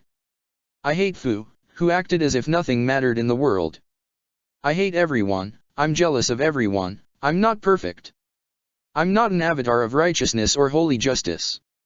The demon crawled forward, his size now visibly smaller. And I hate you too, Nariko. Nariko's breathing stopped, completely. I hate the way you keep spouting this bullshit about bonds and friendship as if they were some sort of thing that can't be changed. Grow up. Friends become distant. People stop talking to one another over time. Accidents happen. Best friends forever is just a way to define stupid people who have never had a quarrel. A friend is just a definition. There is no secret thread of fate or bond that is unbreakable. You can rescind it, it can disappear with time, it can burn off or break. He swallowed, but that's just one side of the coin. He took a step forward. I like the fact that Kakashi took time to speak to me, how he chose me to reveal a side of him nobody else knows. I like the way Sasuke insists on his ideals, unnerving as they may be, and how he always tries his hardest for the people around him. I like the Hokage, who still tries his hardest to give fair treatment to his forces and does what he could to keep as many soldiers as possible alive during the war. I love my mother, because even though she made mistakes, she was willing to try to repair them. I love my little sister, because I have hope she'll become way better than me at the shinobi business. I understand Irika's passion for teaching, and how he can't be asked to treat all his students as his favorites. He exhaled, palming a kunao as he stepped closer to the crying demonic form, now the size of a human being. I loved Fu. She was my first crush and love. I loved the way she wasn't put down by anything, and could always smile. I like people, I love people, just as much as I hate some things, I love others. He smiled, turning his head to give Nariko a wink. And I love you too. The way you act childishly when the ramen is finished, the way you make people smile around you by simply keeping up your bubbly personality, I love the way you try to cheer up people, or to make sure they don't break their head over stuff they can't change anyway. I love the way you just can't stop believing that friendship is something that will never break, no matter the excuses. So, you see. He exhaled, there's always another side of the coin, but the coin is ours. You can't just take the half you like and discard the other one. They're both essential. They're both needed. The demon wobbled back on its feet, the skull cracking apart to reveal a more human face beneath, with green eyes. Father. Shinku stepped forward, until he was face to face with the demon. The sunken eyes of Green looked at him with a mixture of sadness and pity. He threw the kunao in his hand down on the ground, straight against the sand. You did well, he whispered, a smile on his face. His arms slowly moved around the demon's neck, his right hand palming the back of the head as he held it in a hug. You did well, he added softly. The demon cried, and then he shattered apart into 1,000 of small fragments of glass, disappearing into the air. We did well. The blood dried from the sand, as the moon slowly disappeared over the horizon. Shinku took a step backwards, and sighed. Under the sole of his feet, grass was growing. Tiny tendrils of green surrounded the kunao on the sand, growing up to form a tiny branch at first, and then a small trunk and from there a tree. He turned just as the tree kept on growing behind him. He received a giant slap on the face that made him wince. Nariko had closed the distance in less than a split second, tears brimming from her face as her entire frame trembled. Why you stupid? Why you stupid idiot? You imbecile. You stupid ultra stupid. She hugged the lights out of him, crying in his chest. Stupid. He hugged her too. She could use a hug. He smiled towards Yami Nariko, beckoning her closer. There's room for one more. Yami Nariko clenched her fists, before crossing her arms over her chest in a pouty sulk. You know if I go, the Kyuubi comes back, right? Nariko wiped away her tears, before smiling brightly. Then, that's going to be my fight, right? You'll watch me this time around. Sure, Shinku smiled. Go get him. Nariko rushed back to where Yami Nariko was, before tackling her in a hug. You just watch, Shinku. I'll take care of it in a jiffy. Shinku just smiled, shaking his head. The ground shattered apart in 1,000 cracks, the water seeping back in as a feral roar resounded all around. Yami Nariko disappeared with a soft sound of broken glass, just as Nariko fist pumped in the air. All right. She exclaimed, smoke came out of her nostrils. Once we get out of here, it's porn reading extreme. Ah, unfortunately your mother threw out all the porn, Shinku replied, exhaling mentally in relief. Could he still exhale in relief in his mind, if this was his mind? What? Nariko yelled. That's no. Shinku. You should have kept some. You know I find it personally distasteful that you have porn. Shinku retorted hotly. What am I, not good enough? It's not that. She spluttered, waving her hands in dismissal. It's for research. Research. Shinku deadpanned. Yeah. I mean, research. For books and stuff and... The Kyuubi emerged from the ground, firing a bijudama in their directions. Nariko slammed back a raise-non twice the size, deflecting the blow with just her right hand. I mean... Really? The Kyuubi stopped, narrowing his eyes and taking in the situation. I'm just writing porn as a side job. Wait. You've taken over Jiraiya's job now. I've been doing that to pass the boredom. You stay cooped up 5 years in Konoha without going mad. She went through the cage bunshin, creating 1,000 of clones that shot in the air, raise-non at the ready. Then you'll just have to make your research in another way. Shinku yelled, with his hands cupped around his mouth. Raise-non barrage. The Nariko roared, as they all shot down against the Kyuubi's body with their attacks. Giant torii gates sprung to life from the air, slamming down against the nine-tailed fox and its body. There you go. Nariko clapped her hands together, as the fox growled from her new sealed position. Then I'll just have to use you as study material. Not a chance in hell, Shinku deadpanned, crossing his arms over his chest as Nariko walked back towards him, dusting her hands with a happy smile. What? Why not? Because your father will kill me if I don't marry you first, Shinku deadpanned. Nariko spluttered. What? Dad's so ancient. He inclined his head to the side. And? Nariko fidgeted, only a few feet away from him. And do you think Mom's going to be mad at me for the porn? I think you'll get a very embarrassing talk, Shinku acquiesced. But hey, that's your fight. Nariko smiled, before taking the last steps that separated her from Shinku with a light jog. You're a cruel, cruel man, leaving little me to have embarrassing talks with my mother. Shinku sighed, before giving her a light kiss on the lips as the room around them slowly collapsed. See you outside, he winked. And then. They were out. He scratched his right shoulder. It probably was instinctive anyway. He waited, for a heartbeat. There was no scathing reply in the back of his mind. There was no whisper of what he had done wrong. There was nothing but his thoughts. Inner was gone. He was fixed. The wall of chains and wood slowly caved in, disappearing as Kushina took a deep staggering breath of relief from nearby, while Inoichi lowered his hands. The Yamanaka wobbled, falling down with his back against the ground. Kushina cried in joy, jumping to hug Nariko, who emerged unscathed. My little baby did it. Nariko whined for a moment, before giving an awkward smile towards Shinku, who returned it with a wink. All right, Mom. Stop choking me, Nariko said, before fleeing from the hug. She dusted the dirt off her knees, closing her jumpsuit up before turning thoughtful. Well, I'm ready to try now, she brought her hands together. You all ready? Shinku sighed, standing up and moving a bit to the side as everyone left Nariko's space. So, let's see how strong. Nariko turned orange. The girl appeared as if on flames, with dark numbers 9 etched across her, while a rendition of the Torii gate used to seal the Kyuubi surrounded her body. This is so cool. I'm bursting in flames like Shinku does when he gets angry. She giggled at that, winking in Shinku's direction. He was about to reply, when a sudden jab of utter agony stretched through Shinku's right side, and he screamed as he fell on the ground clutching the throbbing shoulder.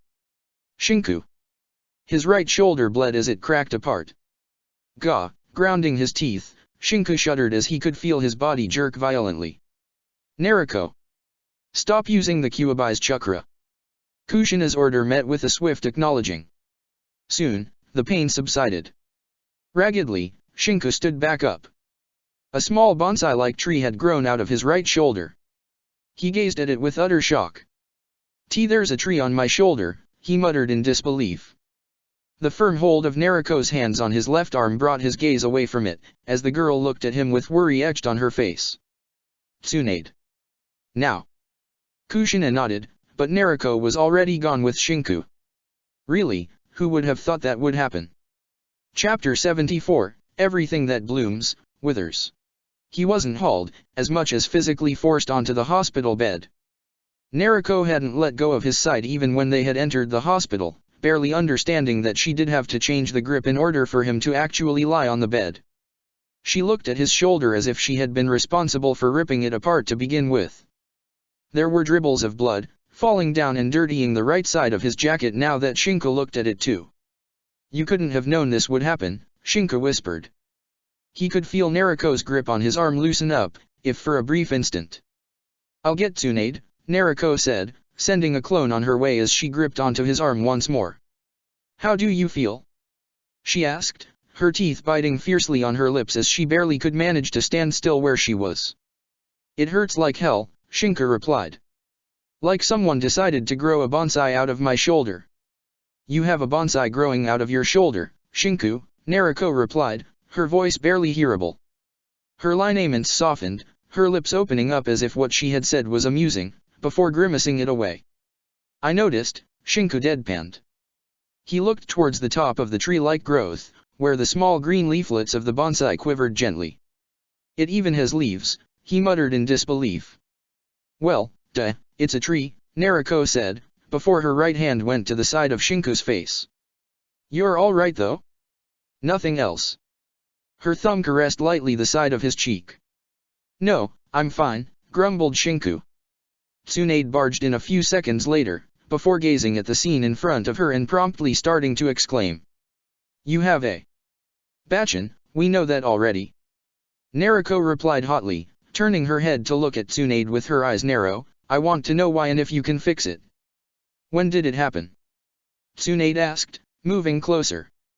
Shinku snickered as the chakra touched his shoulder. Shinku? Nariko asked worried, watching as he tried to move away from the green chakra of Tsunade's hands. Sorry but, he hissed, it tickles. So, Tsunade said again, what happened to make this thing grow? I managed to get the Kyuubi under control, Ba-chan, Nariko smiled, thanks to my wonderful boyfriend over here. She winked at Shinku, blowing him a kiss. Tsunade grunted, barely holding back a smirk. That would explain why the other blonde I know of tried to get me to sign off a castration warrant. What? Shinku squeaked for a moment, before shaking his head. Can we get back to the bonsai growing from my shoulder, please? I tried using the Kyuubi's full chakra mode, Nariko continued, and after I did I just felt, somewhat alive than alive, don't know how to explain it better. She grabbed Shinku's left hand, clasping his fingers with hers. But then Shinku fell on the ground and there was blood and well, you see that tree, right? So I brought him here as fast as possible. Shinku giggled as Tsunade's hands came once more close to the bonsai. It tickles, really, he managed to say. It's, it tickles. Tsunade frowned, removing her hands a moment later. Well, I'll need a sample. It's definitively strange, we'll need to run some tests and... The door opened in a hurry as Sasuke barged in, raggedly breathing from the effort of avoiding any collisions along the way to the room. He had come extremely close to colliding against a nurse and a doctor, but he wasn't an Uchiha for nothing and had deftly avoided a potentially fatal crash. What happened? Tsunade rolled her eyes. I'll let you fill him in. I'm going to get a syringe and a scalpel. Nariko didn't need more than a few minutes to bring Sasuke up to the recent events. It was enough to make him shudder for a while, before exhaling in relief. So, you managed to, once more, put your life at risk? I have no words, the Uchiha shook his head. He, Nariko giggled, but Shinku's just like that, right? Yeah, I suppose he is, Sasuke turned thoughtful. It's Shinku now. He's my wonderful boyfriend. Of course he's Shinku, Nariko said. Even with a bonsai on his right shoulder, he's a picture of manliness. Shinku raised an eyebrow. Well, I'm glad you two found each other, Sasuke said with a nod. Nariko needs a grounding anchor, and Shinku needs to stop having a pole up his ass. Shinku blinked. It took him a moment to register the words. I do not have a pole up my how funny, really? Trying to get a rise on me to use the she's rubbing off you remark. Guilty, Sasuke brought up his hands in surrender. Although I was actually aiming for the... I have the rubbers red, Nariko pouted, as her teammates already acknowledged her words. It's not fun when you predict what I'm about to say, Yuki-chan. You say that, Sasuke replied, or anything even remotely similar during the wedding and I'll throw the bouquet with an explosive tag attached. You wouldn't dare. Nariko brought a hand to her mouth. I think he would, Shinku drawled. Time delayed so I can clear the blast area, of course. Of course, Sasuke nodded back. Tsunade returned a few minutes later, ready to take samples. I will be done in a moment. Shinku hissed as Tsunade cut one of the bonsai's branches. The blood came next, but after that, he placed his left hand over his right shoulder, to hold the cotton swab over the pierced skin at the base of the bonsai. I'll have these analyzed, but if you don't feel anything and it has stabilized, as long as you, here she turned towards Nariko, don't try to use the Nine-Tails power again near him. Don't worry, Tsunade-bachan, Nariko replied. I wouldn't dream of it. Very well then, Tsunade exhaled, I'll have the samples examined and I'll let you know what we found out. Having said that, she walked outside and closed the door behind her. Sasuke frowned. How are you going to train with the Kyuubi's power? Nariko turned thoughtful. I won't then, she shrugged. Shinku just smiled, Nariko? You are going to train with that power. But... You are. I'll be working anyway, I have a job I'm starting. What day is it? Saturday, Sasuke replied. The day after tomorrow, so, yes, you will train with that power. I doubt it's going to affect me anyway. Do you know how far away my workplace is? He gazed at Nariko, who bit her lips before pouting. Fine. Shinku exhaled as he stood up from the bed, cracking his neck. I'm hungry. Who's in the mood for some dumplings? Can't we have ramen? Nariko asked, making a pleading tone. I think I'll return to my shift, Sasuke retorted, rolling his eyes.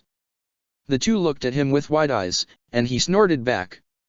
I'm going to have so much fun when we'll be going on double dates. I can let you enjoy a bit of privacy for a while, he chuckled. And remember, Shinku, there are laws against rape even if the one doing it is the girl. I think I have a pamphlet if you need one. Shinku laughed, I don't think I'll need one. Nariko pouted, but, in the end, Shinku and Nariko walked out of the hospital and into Konoha's streets without anyone stopping them. So, Nariko clicked her tongue. So, Shinku replied. Ramen. Dumplings. Amen, she stressed out. Dumplings, he retorted. Nariko gave him a sour look. Don't you know you should let the girl decide where to go on a date? If I'm the one offering, I choose where we're going, Nariko, he replied straight back, pointing in the opposite direction of the Ichiraku ramen. But you like ramen. I don't dislike it. I prefer dumplings, however. But ramen is the food of the gods. She made wide and doe-like eyes in his direction, pretty please. Shinku sighed. No. I'm going to have a headache tonight, you know. She grumbled, crossing her arms over her chest. Without ramen, I'll have very, very strong headaches. That's a poor excuse for something that won't happen for a long while, Shinku retorted. I really don't want your father to kill me. But that's unfair. Nariko exclaimed. I mean. Come on. In Ika Ika Passion Overdrive there's this scene where. I'm not listening, Shinku deadpanned. We can order ramen after the dumpling stand, if you're still hungry, he added then in a softer voice. Nariko smiled, before linking her arms around his left one and beaming a smile at him. Yep. I knew you couldn't resist my tearful and painful story about my headaches. It's actually the eyes, Shinku replied, looking at her. You know you have beautiful eyes. Nariko turned scarlet. Jigaya. Shinku. Bad. She shook her head firmly. Oi mister, you ain't got anything on me. I'm not. And very pretty hair, he continued, a smile on his face as he bopped the side of his head against hers. Nariko became quiet. That's unfair, she mumbled. Sheesh, she said. Is this how it's going to be, mister? Praising my virtues to keep me embarrassed and quiet. Is it working? He asked back, humming a little tune. It is, Nariko said, her boisterous tone gone. She fidgeted with the hem of his left arm's sleeve, before dropping the side of her face against his shoulder as they went by. You ain't escaping newspapers' headlines tomorrow, Shinku darling. I wouldn't dream of it, Shinku replied. He chuckled again. Everything was fine. What, really, could go wrong? A few hours passed in a blur between food and a movie, with some walking around Konoha merely enjoying each other's presence, before Shinku returned home. He closed the door behind him, locking it up and heading towards the bathroom. He let the water go, exhaling and gazing at his reflection in the mirror. Shinku looked back at himself. Well, he muttered, barring a potential siege 2 months from now, which I have yet to tell Nariko about, he continued, everything is peachy. He shuddered slightly. Everything is fine. Everything will be fine. He shook his head and slipped into the bath. His bonsai shoulder apparently liked it, because it trembled slightly in pleasure. Right, he grumbled, looking at the plant sticking out of his shoulder. I do have one tiny little mess to deal with. The plant didn't reply. He stepped out after a few minutes, exhaling as he took the offered glass of milk from Nariko, who apparently was reading something in his kitchen. He blinked. Nariko. Yes. Why are you here? Where should I be, darling? Your parents. I have Kage Bunshin, and one of them is sleeping in my room, she replied. And you know, I just wanted to make sure you didn't need anything. Can't be safe having a bonsai growing out of your shoulder, right? Her voice was pitifully close to the whining tone of a child. I think you are overusing that technique of yours, Shinku replied. I had a horrible headache after using only one of them. Nah, she yawned, stretching over the table of the kitchen. What's for dinner? I was planning on a few eggs and nothing more, he replied. Didn't you eat before going to sleep anyway? Sure, Nariko chirped in, but I want to eat your food, darling. That's sweet, Shinku replied with a snort, so sweet I'll have to say that it's scrambled eggs, whether you like them or not. He cracked one with ease, before moving to the second and clicking his tongue in frustration. The problem was that if he didn't manage the hit on the side of the shell at the right time, it wouldn't crack immediately. If it didn't, he needed to impact it again against the pan. He couldn't control where the fragments of shell would end up going however, and when one or two finished inside. Let me, Nariko said from his side. I can. I know, Nariko replied slowly and softly, looking at him straight in the eyes. I heard you loud and clear the first time, she added, but if I want to help you, is it wrong? If I dislike seeing you suffer, is it wrong? If all I want is for you to be happy, is it wrong? He sighed. And I'm the sweet talker. Sure, Nariko smiled. You're the only one I'd show this serious side of me, she winked at him. And you intend to dine on only 4 eggs? What are you, on a diet? No, that won't do at all. I surrender, he replied mock offended, before handing the pan's handle over. May the holy pan guide you. Yeah, right, she snorted back. Shinku turned to set the table, whistling. By the way, he remarked. Your father is going to take care of the Akatsuki threat soon enough. He looked at Nariko and her tensing back. They found out where their base is, and they're launching a strike with all of the hidden village's forces to claim it. They're still hashing out the details, so it's quite the secret. Oh, Nariko blinked. Maybe that's why Dad's teaching me the Hiration and stuff. Probably, Shinku nodded, although you won't be going to the front lines. You know, Nariko muttered, one thing that annoys me is how Dad keeps telling you stuff, rather than coming to me. I can't yell at you now, can I? That's sneaky of him, she grumbled. If it makes you feel better, you'll have the high honor of protecting the daimyo of all 5 villages in an undisclosed location. Nariko grumbled. For how long? Until your father can hash out peace talks with the other villages, before returning the Baijuyo to them, Shinku replied. And what about you? Suzuki? Chibi. Our generation of shinobi will stay in Konoha to protect it. I'll be taking care of evacuating civilians should Akatsuki strike while our forces are occupied.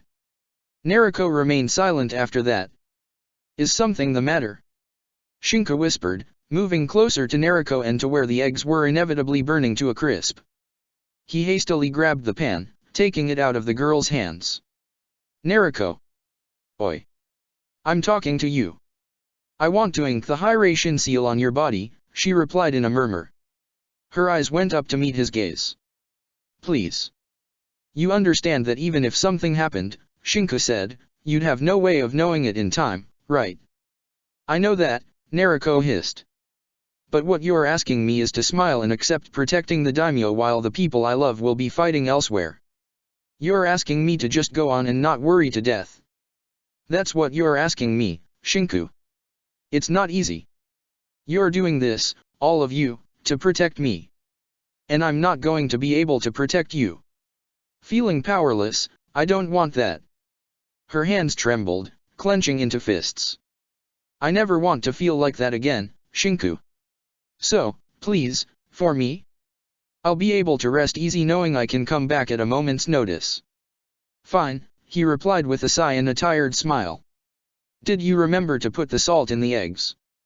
Nariko began to whistle. The next morning, he groggily woke up to a weight settled firmly on his left side. The soft snoring of Nariko was familiar to his ears by now, and so he let it be. Gently, he moved her to the side before standing up. He went downstairs, with the nagging feeling of having forgotten something important. There was a knock at the door. In retrospect, he shouldn't have opened the door in his shirt and boxers. Hanabi took one look at him from the other side of the door. Oh right, he had told her to come whenever she wanted during the weekends and then promptly fainted after doing a brief eek of surprise, her face red. He sighed. He returned upstairs to dress, only to find Nariko already claiming possession of a shirt of his. You do realize your father will kill me, Shinku deadpanned. He will literally appear in a flash and kill me. My cage bunshin is still working, worrywart, Nariko giggled. And did I hear Chibi-chan's voice from below? I forgot I told her I'd be free to train her in the weekend if she wanted, Shinku remarked. Nariko hummed, before hugging Shinku by the midriff and rubbing her face against his chest. Ma, are you already leaving me for a younger girl? Sniffle. He patted her head, before kissing her gently. There, he whispered, think you can survive without me for a day, now? I don't think I can, she muttered back, but I'll try. Do I get a prize if I do? You really want your father to kill me, Shinku grumbled. What can I say? She giggled, I like being spoiled. She walked downstairs as he changed. Everything was nice. Teaching Hanabi proved to be surprisingly simple. The girl listened, obeyed, and did nothing short than giving him all of her attention. Explaining to her how to enter a building, the possible ways to slice a throat, it was refreshing. Shinku-san, Hanabi muttered, as the sun was now high in the sky. You never intended to go through with the kidnapping, right? He shook his head. I could not. I understand. I was angry at first, but, I understand. Sometimes, you have to do things you don't like because they're required, other times you have to let things you don't like go because you can't do anything to stop them. She clenched her fists. Sometimes, you just can't change how things end up going. She exhaled. I'm sorry I asked you to do something like that, Shinku-san, she bowed her head. I shouldn't have. The marriage really was my sister's suggestion and, she's lucky she's marrying someone as kind as Suzuki-san. A bird chirped in the distance. His bonsai shoulder twitched. Can I come again? Next week? Said Hanabi, her voice low. Yes, Shinku replied. You can. The girl walked away. Even that problem solved itself. Everything was fine. Maybe it was his pessimistic streak, but everything truly felt fine. It was. He brought down his back against the wooden porch of his house, and gazed at the blue sky and the white clouds that lingered by. He exhaled. Life was good. Then, a shadow cast itself over him. He slowly stood, eyeing the bandaged man in front of him and his two bodyguards. Shimura-san. Shinku said. Harano, the man replied sharply. We do not have time to waste. We should discuss the civilian evacuation plans then, Shinku replied. Do you want to come inside? No, Danzo shook his head. We will talk about this while in Konoha. A hand-on approach is always preferable to mere theoretical what-ifs. But you came here to talk eye to eye, did you not? Shinku continued. And you waited until there were no witnesses, he added. You have something to say, something you don't want overheard. Danzo stared at him, he calmly eyed Shinku with his only visible eye. I do not understand why the Hokage would choose you to aid me. He would have done better with Suzuki Uchiha, or an older shinobi. Why he chose you, I am curious. Maybe he just wanted you to see for your eyes what my worth is, Shinku replied.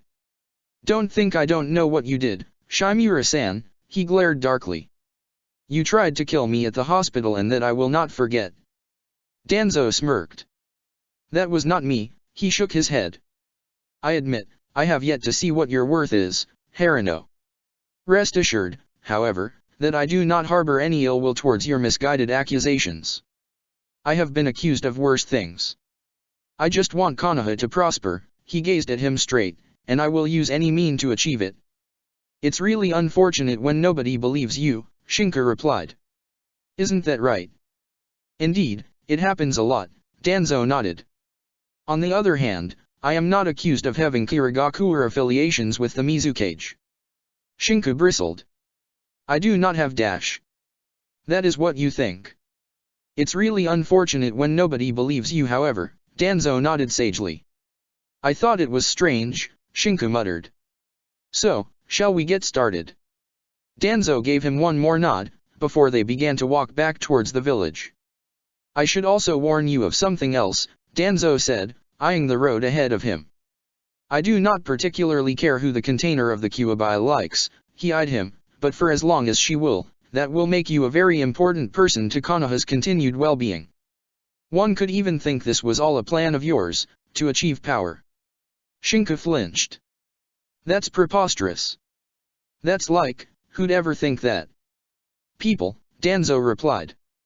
But there is one important last thing you need to know, should you desire to continue this relationship. He gazed at the village's rooftops, now coming into view. And that would be? Naruko Namikaze belongs to the village first, as the container of the Kyuubi. As a Jounin of Konoha, I do not need to tell you that, but as a man, know your place, boy. The village will always come first. You're going to have a hard time convincing Naruko of that, Shinku said. It is not the container I must convince, Danzo retorted. As long as nothing changes for the village, I will not oppose her having a relationship. Although emotions are a weakness to shinobi, I will not care. Should things change, should these emotions weaken the strength of the village, I will take action. You're saying you would kill me? Shinku asked. I'm saying that accidents, especially in the research and development of field weaponry, happen quite frequently. Naruko would. Yes, that is indeed the problem, Danzo remarked. But you see? You are overestimating your worth. She has quite the self-control, does she not? The threat of her rampaging in the village is extremely low, especially now that she has mastered taming that beast. I see, Shinku murmured, walking into the streets. Good, and with that final word, Danzo's bodyguards silently disappeared in a flicker. We will check the most important areas first and their planned evacuation routes. The hospital, the academy, and the merchants' district are all high-priority targets during a siege. It was bizarre. On one side, people pointed their fingers and talked about him behind his back. He could hear "he's the boyfriend of the hero" talk a mile away.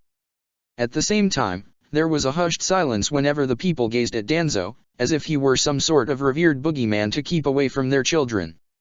The hospital's escape routes turned out the safest of them all underground, through specific sliding panels in the walls. From the roof, Suzuki had gone to great lengths to turn the hospital into a mixture between a fortress and an easy-to-escape from prison. I do not know whether to applaud the Uchiha's air preparedness, or despise his trust of Konoha's military to contain another siege away from the hospital, should it happen, Danzo replied, eyeing a stashed set of wire launchers with grappling hooks attached. Is he expecting people to evacuate with these? They are used when you need to minimize chakra usage, Shinku replied. Shimura-san, why are you doing this in person? You could have just let your bodyguards do it. What makes you think I do not honestly care about this job, Harano? Danzo said, his hand deftly gripping one of the launchers and holding it expertly. I used one of these when climbing the Land of Lightning Daimyo's palace. You could not use chakra while near sensor-type shinobi, and they always had one available to protect him.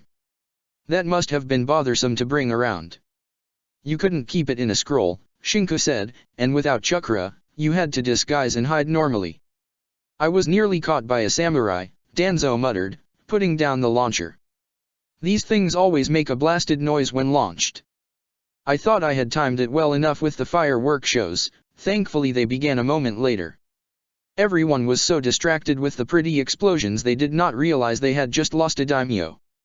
He'd be watching by the window, Shinku said, his eyes wide with the realization. That was ingenious. I wasn't praised for that, Danzo grumbled. To be a shinobi is to live in darkness, never to be revealed for your merits or flaws. To be a cog in a bigger mechanism, that is what being a shinobi is about. It is a life of sacrifices. I know that very well, Shimura-san, Shinku replied, eyeing the academy. Should we head towards the academy next or the merchants' district? The academy, Danzo said. I should probably make it clear, Harano. I do not hate you. I know, Shinku replied with a light chuckle. I am simply unimportant. But even the tiniest of cog can grind a well-oiled mechanism to a halt, if he moves out of place. Indeed, Danzo nodded. He should have been angry with the man. He should have yelled at the one responsible for trying to kill him, but he couldn't. He couldn't be angry. If it hadn't been him but someone else, if it had been someone with bad intentions or another objective, he would have been wary. Nariko wasn't just important. She was crucial for Konoha's well-being. He knew that. The academy's gates were smaller than he remembered. Stepping inside the atrium, he couldn't help but grimace at the poorly drawn designs on the walls near the classes, showing off what the children drew and what they believed being a shinobi was about. A Chiryunin stepped out of the nearby classroom, holding a few books under his arm. "Ah," he exclaimed in surprise, gazing at the two of them. "Shimura-san, Harano-san," he said, eyeing them both in shock, "may I be of help?" "We are just heading to the security office," Danzo remarked, "to check on the evacuation procedures." The Chiryunin nodded. He gave one more lasting gaze at Shinku his shoulder and then moved on. "I'm actually surprised people gaze at me because I'm Nariko's boyfriend, rather than because I have a tree growing out of my shoulder," Shinku deadpanned, walking up the stairs to the second floor at a slow enough pace to let Danzo keep up. "That is not the strangest thing I have seen," Danzo retorted. "And the people get used to strangeness very quickly, when it concerns the shinobi." His bonsai tree fluttered its leaves a bit, liking the sun's rays that filtered in through a nearby window. Shinku exhaled, actually staring in the direction of the sun for a while. "Ahem," Danzo coughed, bringing Shinku out of his funk, acting like a sunflower now. "I might just take root here," he replied. "Ah, that was funny," snorted Danzo. "Making games on words now. The village is beautiful, isn't it?" Shinku remarked offhandedly. "The children playing peacefully, those studying in these classrooms. It's beautiful, isn't it?" "Yes," Danzo, his voice serious and stern, said. "Yes it is," he grumbly acknowledged. The security room held a few monitors, a couple of buttons and the microphone to talk through the sound speakers around the school. The two Chiryunin assigned to it stiffly saluted Danzo, who gave them a nod of acknowledgement. "Do proceed with an unplanned emergency signal," Danzo said. "Time it," he added. The next minute, one of the two Chiryunin pushed a button letting an alarm ring around the school, while the other moved closer to the microphone to deliver the warning. "Attention! We have a breach in the perimeter of the academy. Attention! All students and teachers are to evacuate the premises. This is not a drill. I repeat, this is not a drill." Gazing at the monitors, Shinku saw the familiar pink color of his sister's hair flash for once on the screen. She was leaving together with her class apparently. She had Iruka-sensei and was primly following the line outside. "Why aren't they leaving from the windows?" he asked offhandedly. "They're on the first floor anyway." "Probably didn't think it useful," Danzo remarked. "They always believe these things are drills, unless they hear explosions." Shinku turned thoughtful. "It's not like we can do anything about that now, can we?" "Indeed," Danzo said stiffly. The moment the classes were outside, all lined up properly with their Chiryunin sensei at the head, Danzo stepped outside with Shinku right by his side. He did catch the small exclamation of "Uni-san" from his sister's mouth, but he kept his eyes trained on the lot. "This wasn't meant to be treated as a drill," Danzo spoke clearly. "This was meant to be treated like an actual evacuation. That none of you even tried to open the windows or leave through faster means. Are you shinobi or what?" None in the lines replied. "Now get back in the classes, all of you," Danzo continued crisply. "And this time, do it again, properly." The students began to enter the school, guided inside by the Chiryunin. Maya waved a hand towards Shinku while walking past him, and he extended a smile and a nod in her direction. The next time the alarm sounded, the windows of the first floors opened with a sharp clack as the students jumped out, their Chiryunin sensei last. Those of the second floor rappelled down, while those of the third took the route down to the second floor before doing the same. It took less than 5 minutes to evacuate the school. Once outside, and once more in line, Danzo nodded. "Still slow, but acceptable." Shinku hummed. "They could have broken the windows rather than waste time opening them," he remarked. "Maybe teaching the older students how to walk on surfaces would also help." moving the older years on the last floors and the youngest in the first ones. I'll suggest that, Danzo replied. We're done here for the moment. There were murmurs of depreciation for that. Shinku chuckled. Sorry kids, you have to go back to your lessons. As the students began to enter once more, this time Mai actually neared him. Nah, Unii-san. Are you coming for dinner? Shinku turned thoughtful for a moment. I don't know when we'll be done, he said. I'll try. Can you bring Uchiha-sama and Namikaze-sama too? The girl's eyes widened. Pretty please. He exhaled, shaking his head. I don't know if they'll have the time. Ah, all right, the girl hung her head. Nah. Did you know my classmates didn't believe it when I told them you were in Team 7? They had the galls to say I was lying. But I showed them, you know?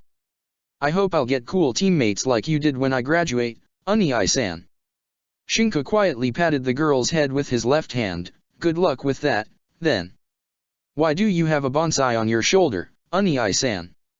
She asked next, her eyes now on the twitching plant. Oh, it grew by itself, Shinku shrugged. The girl opened her mouth, as if to say something, but thought better of it. See you for dinner, Unii-san. And with that, Mai ran off. Vivacious girl, Danzo remarked. Yeah, he replied. Can I ask you to remove the bugs from my house now, Shimura-san? While I can understand paranoia, I think there is a limit. Or do your operatives enjoy hearing me sing under the shower? Danzo began to walk. I will take your words into consideration. And I will avoid mentioning how many anthills have been discovered, he replied. Danzo chuckled. That holds no sway. No, it doesn't. But I am not intending on making the knowledge public to many. Just to those who lost people in the war. His eyes jaded, he gazed at Danzo. We lost many good shinobi because of planned leaks, Shimura-san. I know you used that as an excuse to have operatives execute specific tasks within the land of rice. Do not take me for an imbecile, he hissed. What I really want to know is if what you earned was worth the lives claimed. The knowledge in the cursed seal's arts that Orochimaru possessed was too valuable a commodity to let the short-minded baboons in charge hold, because they would have simply deemed it too dangerous and then destroyed it, preventing Konoha from earning something that might be useful for future militaristic endeavors, Shinku continued. Do not underestimate me, Shimura. I will not, Danzo replied, his voice now quiet and stern. Was anything learned of value for researching a cure to it? For that, Danzo said, you would have to talk with the operative in charge of it. Shinku exhaled. Who? You know him very well, Danzo continued. His name is Kabuto Yakushi. Shinku froze mid-step. What? You didn't know that? You thought you had the observers in your life all pegged down? Did you really think there wouldn't be one within your circle of friends? But he is the one I charged with dealing with the cursed mark. You should visit him, maybe he has some news he can share with you, Danzo said, a smile on his lips. Remember, boy. You shouldn't underestimate elderly people. I'll take care of checking through the merchant district, you can go, and have a nice and hearty talk with Yakushi. With a chuckle, Danzo left. Clenching his left fist, his bonsai fluttering its leaves furiously, Shinku flickered out of the road and towards Kabuto's house. He'd have to explain. He'd have to. Nariko flinched as she let go of the chakra of the Kyuubi. She could sense people when using the shroud of chakra. She could sense malice and the living beings. She had found out that Sai the observer was completely blank. She had felt her father's chakra as something warm, and yet edgy. Her mother's was some sort of warm wool blanket. Then she had tried to expand the sensing area. It had been incredibly easy to do so. The suburbs of Konoha had been easy to reach. From there, she had literally no limits. She had watched over every living creature, taking in their presence and their emotions, and she knew, now without a fault, where everyone was in quite the large area. I have to go, Nariko wobbled. Really, Dad? I think I get it. You'd better come with me. Yeah, and, can Yamato-san come too? I think I might kill someone otherwise and... She took a hesitant step forward. Naruko? Are you? Minato's next words didn't emerge from his throat, as Naruko stumbled on the floor with a pained hiss. Naruko. It's nothing, Dad, Naruko murmured. I feel tired, but it's important. There's the Kyuubi's power. I can sense malice, and he's going somewhere he shouldn't go because there's Orochimaru there. She half shrieked that out as she dug her hands on the wooden floor. Come on, move, she pleaded her muscles, who refused to answer. Why wouldn't they answer now? She always managed to stand up after a few minutes. This wasn't supposed to be any different. What? Where? It's a house, I don't know where. I can sense the people, not the place, and he's getting closer to it, and there's that bastard of Kabuto too. Please, Dad, you have to stop him. She sniffled. Come on, stupid fox, just let me walk. I'll go, Kushina. You stay here with Naruko, Minato said crisply, before looking into his daughter's eyes. Don't worry, I'll take care of it. With those words, Minato Namikaze disappeared in a flash of light. Those would be his last words. Chapter 75, Impossible Odds, Burning Resolve. Shinku knocked. His features schooled, he waited until the door was open to fling a left hook straight at Kabuto's face. The Chiryunin took the blow to the face and fell backwards with a yelp, before massaging his nose. Shinku-san.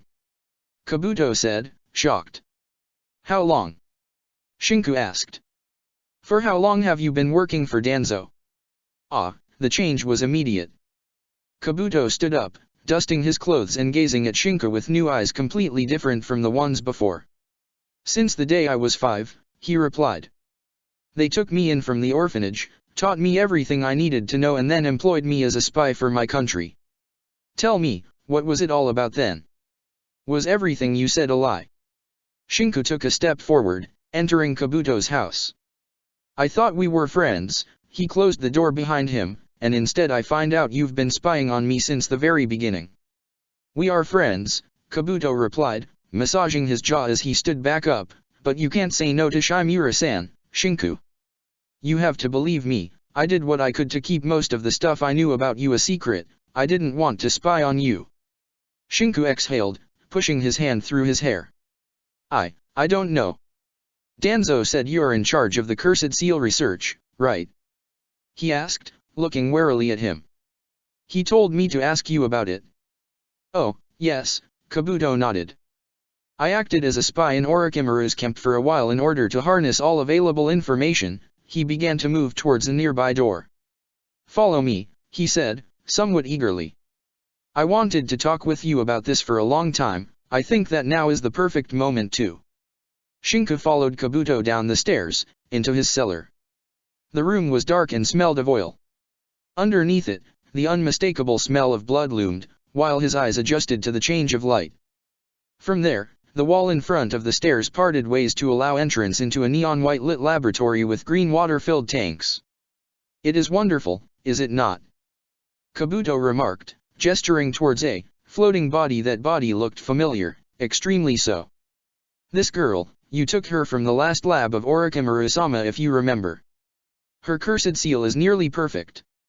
Unfortunately, it holds still a highly corrosive chakra, he hummed, stepping towards a nearby table. Shinku's eyes trailed to the things on the wooden surface of the table, and he brought his hand to his mouth. That's your arm, Kabuto nodded. The arm stood in all of its gory glory atop it, covered in stitches and with signs of cutting it open and closing it hastily. The foreign cells within, they were dead, but extremely resilient from what little I could discern. I used them to stabilize the cursed seal, and with those words, he pushed the side of his shirt away from his neck. Shinku's eyes widened tremendously. And I succeeded. The cursed seal is 100% safe now to implant. How could you do that? Shinku exclaimed. Do you have any idea what you were risking? Oh, Kabuto smiled softly. I knew from the very beginning. That made it all the more exciting for me to do, he chuckled. You took the arm out of the hospital, Shinku muttered, shaking his head in disbelief. How? I had help from a person, Kabuto replied. A person who could easily enter and leave places unseen. He hummed softly. Still, even if the application of the cursed seal is now perfected, the effective corrosion of said seal is still in effect. Maybe, with an active culture of cells. He eyed Shinka's shoulder. I could actually treat it too. Shinka warily gazed at his bonsai shoulder and the lacking arm. And I could also reattach it, Kabuto continued, your arm that is. They said it was dead, Shinka pointed out, a chill running down his spine. And, I don't think I'd like to have an arm who's been rotting for days. Maybe, but with the application of the cursed seal, it might grant you enough chakra to restart it, bring it back to life and use it once more, Kabuto smiled. You could even manage to harness those cells. Did you know they belonged to the Shodaime? You fought against an enemy having access to the Mokuton techniques. Do you realize how much of a power you could receive, if only you'd let me? That's theory at best, right? Shinka stressed out, interrupting him. And all this, I mean, the girl, he pointed at the tank, she shouldn't be in a tank. She should be treated in a hospital. Every bearer of the cursed mark is a potential Orochimaru, Kabuto said crisply. Would you really risk it? Shinka's breathing stopped. What did you just say? Everyone who bears the cursed mark can, if his mind wavers and he weakens, transform into Orochimaru. Children are a liability. That is why I'm keeping her sedated. You don't want Orochimaru to come back, do you? That's preposterous, even if, wait, he let himself be killed because he knew he wasn't going to die anyway. Kabuto smiled, yes, he pointed to another tank, where a giant white snake torn to shreds laid floating. That is Orochimaru-sama's real form, and it lies asleep although shredded for a reason. I can't believe this, Shinka's left arm trembled, before he clenched it into a fist. And Danzo knew all of this? He knew all of this and he didn't say anything? This is dash. Oh no, Kabuto shook his head. I never told this to him either. Kabuto flickered right in front of Shinku, slamming a chakra-coated hand straight against his chest. The resounding thunk of metal being ripped to shreds brought Shinku back to reality, making him twist his body and try for a kick at Kabuto's face. The moment of hesitation at the impromptu strike forced him on the defensive, which was all that Kabuto needed. The glass-wearing shinobi smiled and blocked the blow, cutting with his chakra scalpel the tendons in Shinku's right leg. Holding himself up with only his left, Shinku growled as he jumped back.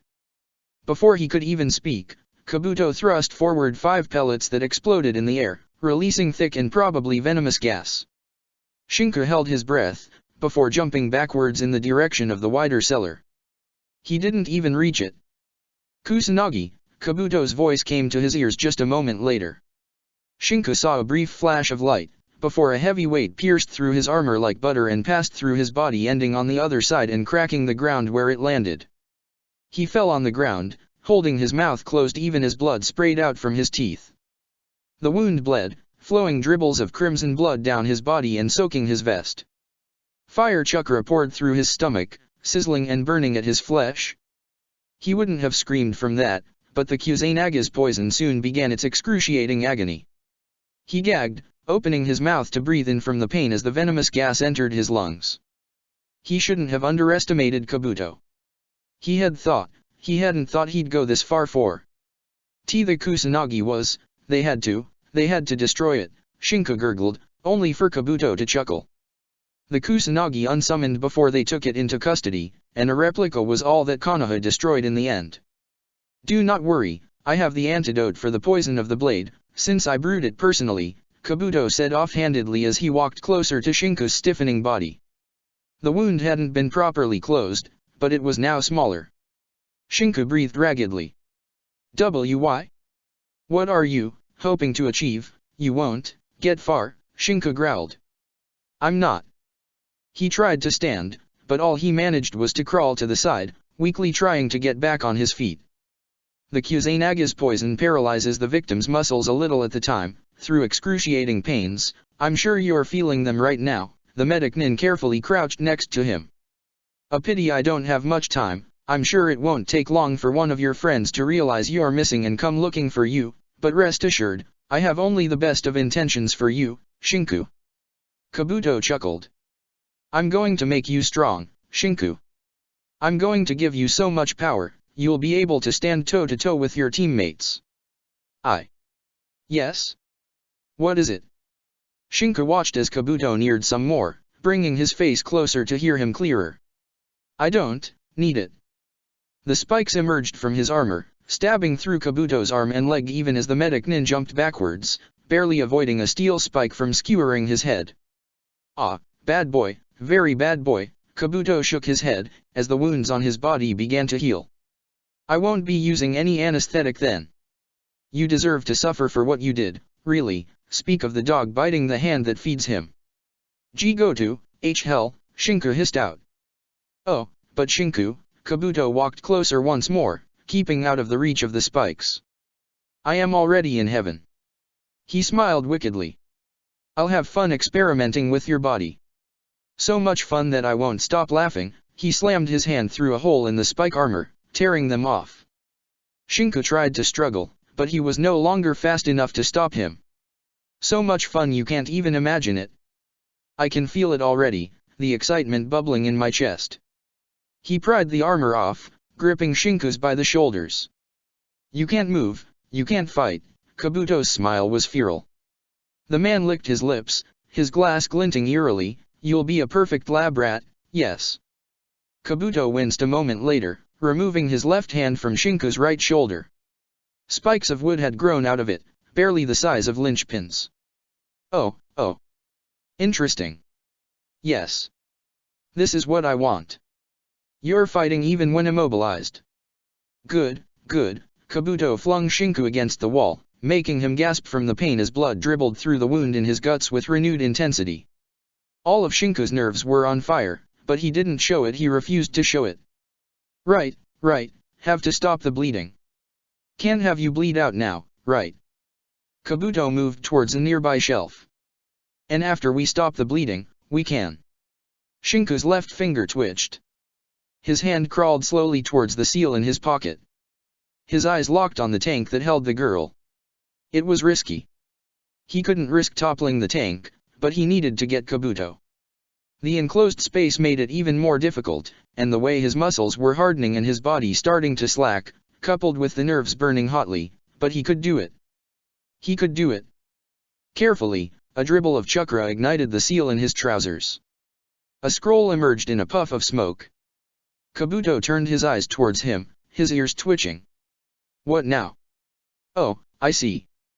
The boy charged ahead, kicking away the scroll before Shinku could muster the strength to move his fingers an inch further. Trying to summon some help, It won't work.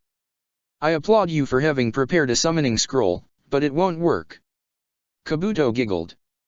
Oh, so much fun, but so little time. What was I doing? Right, you'll have to forgive me, being so jittery, but I'm so excited.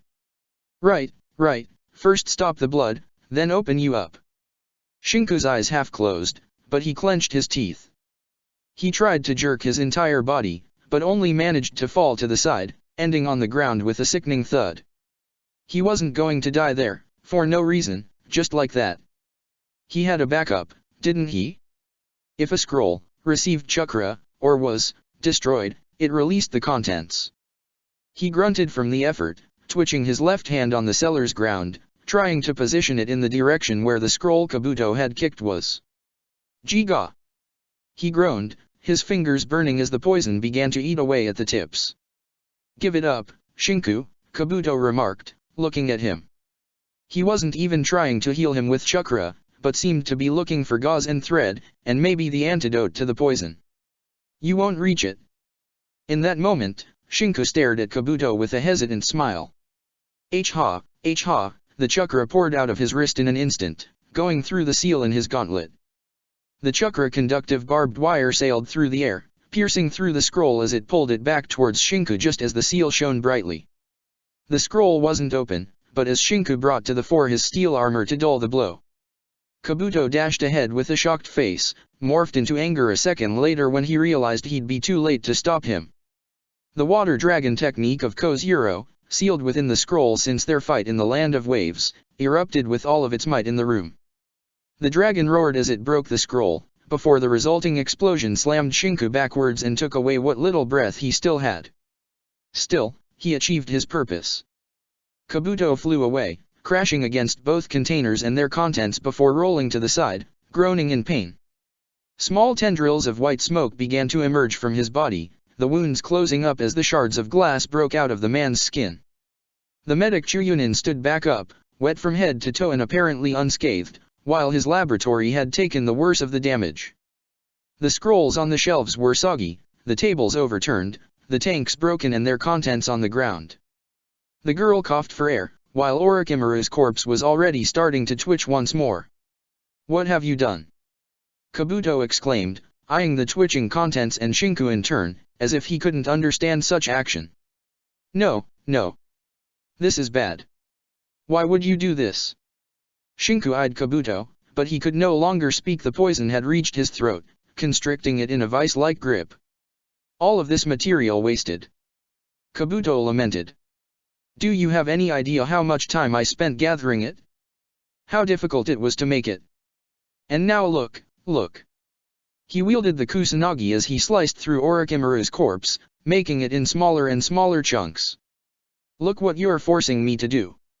I'll have to burn this. And that thing too. Why? Why did you have to do this? I can't even understand." He shook his head. "But no, don't worry, I'll still experiment on you. It might take some time to get things settled, but once I'm done I'll open you up right away, and you're still poisoned, right?" Where am I?" The girl from the tank murmured, afraid, looking around with wide eyes. Her hair was wet and her body shuddered, the signs of the cursed seal on her body barely visible at all. "See? Now she woke up," Kabuto clicked his tongue, before decapitating the girl right in front of Shinku's wide eyes. "Look. I had to kill her." Her headless corpse fell back in the knee-deep water, as the crimson blood drained out of her body, and all of this because you couldn't stop. You had to fight all the way, didn't you? Always a fighter, Well. Look at what you made me do. Now I have to clean that mess too." Kabuto brought a hand to his hair. "I'll need a mop and a bucket." Shinku's heart kept on beating, spreading the poison across his body. There was a moment of silence. Kabuto said, as he pulled out scroll after scroll in search of the right one. "When my mother died. You know, it was a very beautiful moment. Then everything went back to normal and we orphans returned to starve. Well, not we. I was en route back then. They trained me very well. I was a very good spy. But you know what the fun fact was? I killed my mother. They had me kill her without even telling me who she was. Funny, maybe they thought removing emotions would work fine. I had to kill the mother that loved me, because I was ordered to." Kabuto chuckled. How fun. He waddled back to Shinku, a syringe in his hands. "I'm not going to use chakra," Kabuto shook his head.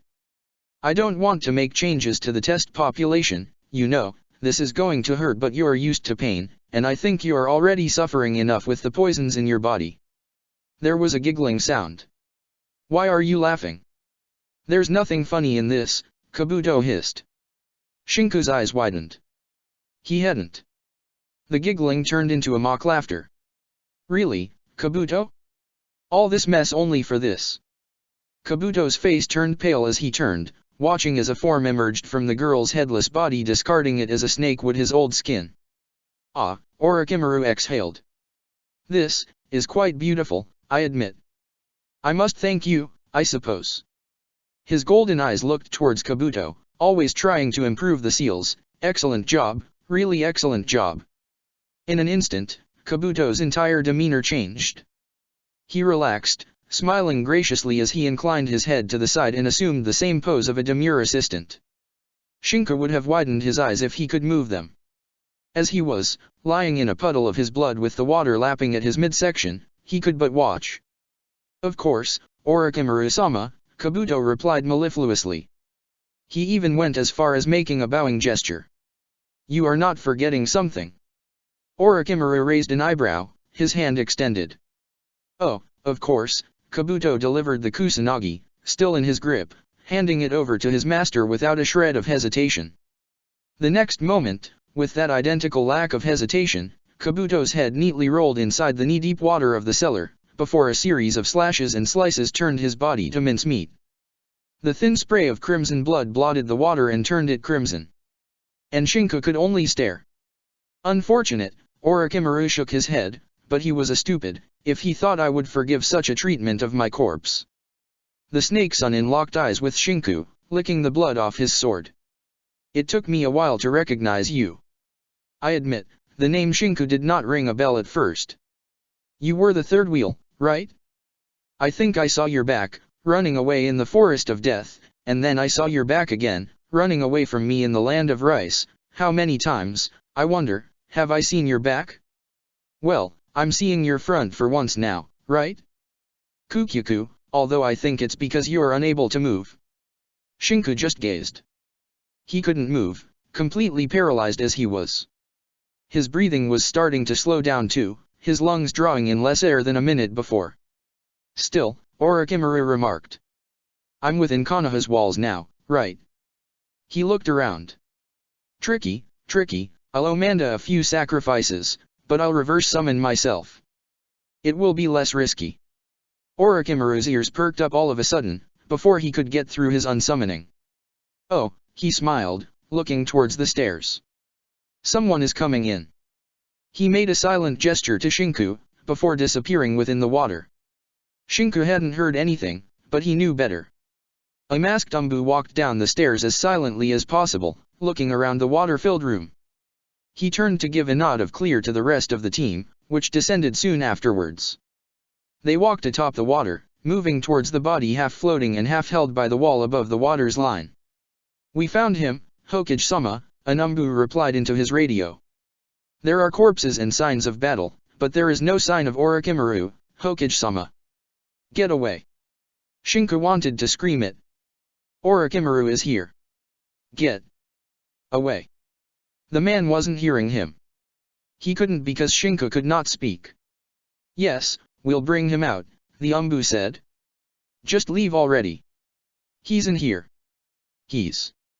The three Umbu moved closer to him as Shinku's lips could barely twitch through great effort, but none of them even reached his body. They all died before. They all died the precise instant they gave their backs to the hiding spot of Orochimaru, within the water. Orochimaru struck cleanly, cleaving them apart like butter. They didn't even get to scream, their heads and chests torn asunder by the Kusanagi.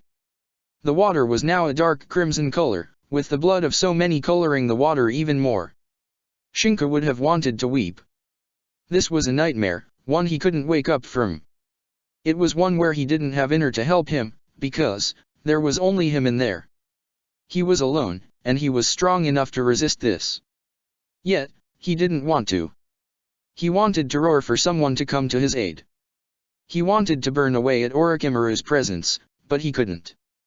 He couldn't even stand and fight the man properly. He was too weak. His breathing stopped.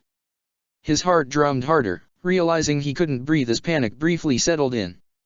His lungs weren't working. They had stopped. His eyes froze in place. The poison had run its course. He was going to suffocate to death. That was how he died. He was going to suffocate to death in a cellar, with Orochimaru looking at him with an amused look. He would have rather taken a death through soldier pill overdose. He shouldn't have underestimated Kabuto, he shouldn't have stupidly used Kojuro's scroll. Why had he done that? This, everything, this all, of it. Wasn't it his fault in the end? Shinku's heart calmed down, and from panic, he moved to bewilderment, thankful his facial muscles couldn't give it away. He wasn't suffocating. Sure, his body was immobile, and he wasn't breathing, but he was still alive. The bonsai on his shoulder quivered. Great. He was turning into a plant. He couldn't muster a single tear of relief at that or of despair. Trapped within his own body, what hope did he have? Orochimaru smiled once more, before hiding again in the water, like a shark waiting for prey. How long was he going to keep this up? For hundreds of Umbu? No. He was just waiting for the right prey, and Shinku cursed his brain as he realized just who would come next to investigate. The Umbu knew Orochimaru was present. How, he didn't know. What he knew now, however, was that the Hokage was probably outside, coordinating his rescue. The Hokage was risking the life of other shinobi to save his. Naruko was outside too, probably. Maybe Sasuke remained in the dark to avoid him coming inside with the Mangekyou blazing. The Hokage would probably enter next. Of course, that depended on whether the man would take the risk, or if he wouldn't. They could erect a barrier. They could seal the area, prevent everyone from leaving it, and then wait out Orochimaru. They could probably use the Rasengan with Raiden affinity to pulverize everything, himself included, and take care of Orochimaru once more. He didn't want to die, but he understood it. There was Orochimaru, an S-rank threat, inside the village. They had to take all the precautions, they had to. They couldn't just ignore them and let. He didn't want to die. Yet, this time there was no hope. He was slowly bleeding out, the poison was working its way to his heart, and soon Orochimaru would lose his patience. If everything went as he thought, he couldn't even force his eyes shut. He would die. That was the truth. He would die in there. Shinku Harano, Jounin of Konoha, would die in a cellar, in the middle of the village, covered in water, blood, and pieces of corpses, and that seemed like a damn fucking joke. He could feel the need to laugh bubble in his throat, but he couldn't laugh. He couldn't do a single thing. This powerlessness, this impossible state, of weakness. He wasn't weak. But he wasn't strong. He wasn't strong enough. He wasn't strong enough, in the end. Not yet, not. There was a loud noise, followed by a blur of white as the Hokage dashed in, not willing to risk wasting time with him wounded, and Orochimaru struck again before the Yondaime could even reach him. This time, Minato parried the Kusanagi with the three-pronged kunao, pushing the blade and deflecting it to the side, before gazing at the face of his attacker and narrowing his eyes. "Why are you not surprised, Minato?" Orochimaru hissed. It happened fast, faster than Shinku could see. So fast, it probably had a category for itself, the category known as S-rank. There was a blur of speed, snakes thrust forward blades from within the water that Minato dodged, jumping to the side and throwing his own kunao in the small and enclosed space. Minato used the Hiraishin, avoiding the swipe of the blades and the attacks of the beasts, slicing through them all like the metallic blades of a grinder. But Shinku, propped against the wall, could not move to dodge the following onslaught, nor could he avoid the Kusanaga's blade thrust towards him by the cold and calculative eyes of Orochimaru. The blade, aimed for his throat. Naruko closed her eyes, breathing deeply. She knew this was stupid. She knew teacups cracked all the time. She knew this, she understood this, it had happened many times. Her strength made more than a few cups crack a month. It was obvious that, being nervous, she had gripped one a bit too hard and cracked it. The bits of broken clay stuck to her hand, small dribbles of blood coming out of the wounds before they closed up in a second. So why wasn't she even able to move after watching the cup crack? There was silence in the training grounds, nobody dared to say a word or speak a sentence. She couldn't stand it. She couldn't stand the silence, the stress, and her father wanted her to go elsewhere for the duration of the peace talks. Shinku was in mortal danger as it was, and she was standing there. She was standing there, trying to catch her breath and regain her bearings. As always, in the end, she was useless when it really mattered. She wasn't just going to write down the Hiraishin seal on Shinku's back. She was going to have it carved on his flesh if necessary. "Naruko," Kushina murmured, sitting near her and quietly starting to remove the cup's fragments from her hand. "Everything is going to be fine. The cups are faulty anyway," she added, giving her a hesitant smile. "Mom." Naruko muttered, looking at her mother a set expression. Kushina kept up that awkward smile, before showing her own cracked cup. "Must have been a bad clay, really, don't worry so much," she bit her lips. "How about we stop worrying for nothing and go back to Konoha? We can prepare dinner," she added. "And wait for your father to tell us what happened." Naruko looked down at her knees, at the wooden floor of the training ground, and at her reflection in the polished surface. What if it's not enough? What if this training isn't enough for the next time? Dad said he'd take care of it, but... Now honey, you know you can't keep on working yourself to the bone. You're the hardest one on yourself, but don't worry. Your father is the Yondaime, he's the Yellow Flash and an S-rank shinobi. He won't commit mistakes, and this time, Orochimaru will go down for good. It's not like your father is fighting him alone, is he? They're in the middle of Konoha, someone is bound to help him. Naruko hesitantly smiled. Danzo looked at the erected barrier, a frown on his face. Why is this thing up? He asked. Hokage-sama's orders, the Umbu nearby replied. To prevent Orochimaru from wreaking havoc in Konoha should the worst come to pass. Danzo clenched his walking stick. You are telling me the Hokage went in there alone, to face Orochimaru? You are telling me the Yondaime went into a potentially deadly situation without backup? The Umbu hesitated for a moment, before giving back a curt nod. Why would he do that? Danzo barked. Why would he do something like that? We have no idea, sir, the Umbu murmured. But, he named a successor before leaving, the Umbu said. Danzo slammed his cane on the ground. That stupid blonde fool. This is preposterous. This is impossible. He has no reason to. This village, these shinobi, we would give our lives, and why would he do that? He's the Hokage.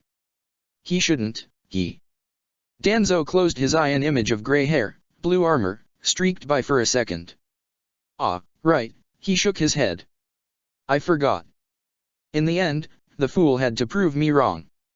I must be getting old, to be falling into these sentimentalisms. He eyed the barrier. Tear it down, he said firmly. Shimura-san. Another Umbu said in shock. Tear the barrier down. Do not make me repeat myself. Tear it down. We are not letting the Hokage fight this battle alone. Tear it down, now. Maybe it was the heat behind his words, or the fact he was the worst nightmare of the new generation of shinobi, but the Umbu moved to execute his order as fast as they could. Within the house, beneath the ground floor and in the flooded cellar, Orochimaru hissed. The stench of blood was overpowering. How did we reach this impasse? The Kusanagi blade was inches away from Shinku's neck. Minato, the real one, had pushed his weight from the side to deflect the blade, using both his kunao and his body. Blood was leaking down from the cut on his shoulder. He had used too much strength, and while the kunao stood sliced neatly, the blade had stopped only a few inches into his flesh. Still, they were a few inches too much. Another Minato held Orochimaru still, keeping a kunao to his neck. You didn't consider Kage Bunshin, Minato retorted hotly, grounding his teeth as he could feel a light prickling sensation come through the wound and into his body. It was slow now, but eventually it would grow. How are you still alive? Interesting, Orochimaru acquiesced. Still, why should I answer? You'll die if you don't. Minato's Kage Bunshin growled. You will find that my ability to return from the world of dead to be quite effective, Minato. I have defeated death. Now, the only reason I am not slicing through this boy right here is because I find rebirth to be quite the taxing process. The real Minato growled now. Why? Why what? Orochimaru asked. Why go this far, Orochimaru? Why abandon Konoha?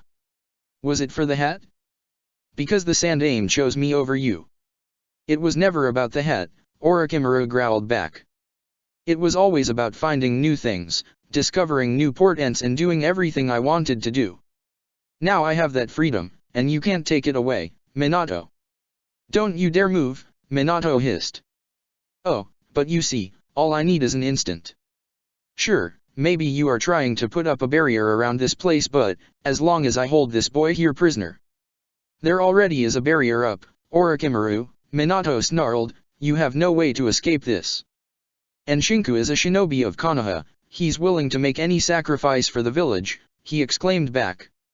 He's also bleeding to death, and has stopped breathing since 3 minutes ago due to the Kusanaga's poison, Minato, Orochimaru smirked. He'll die within 7 minutes at most from lack of oxygen. You'll die sooner, Minato replied. We always fought each other to a standstill, did we not? I have my doubts you'll manage anything else. We'll kill each other, Minato.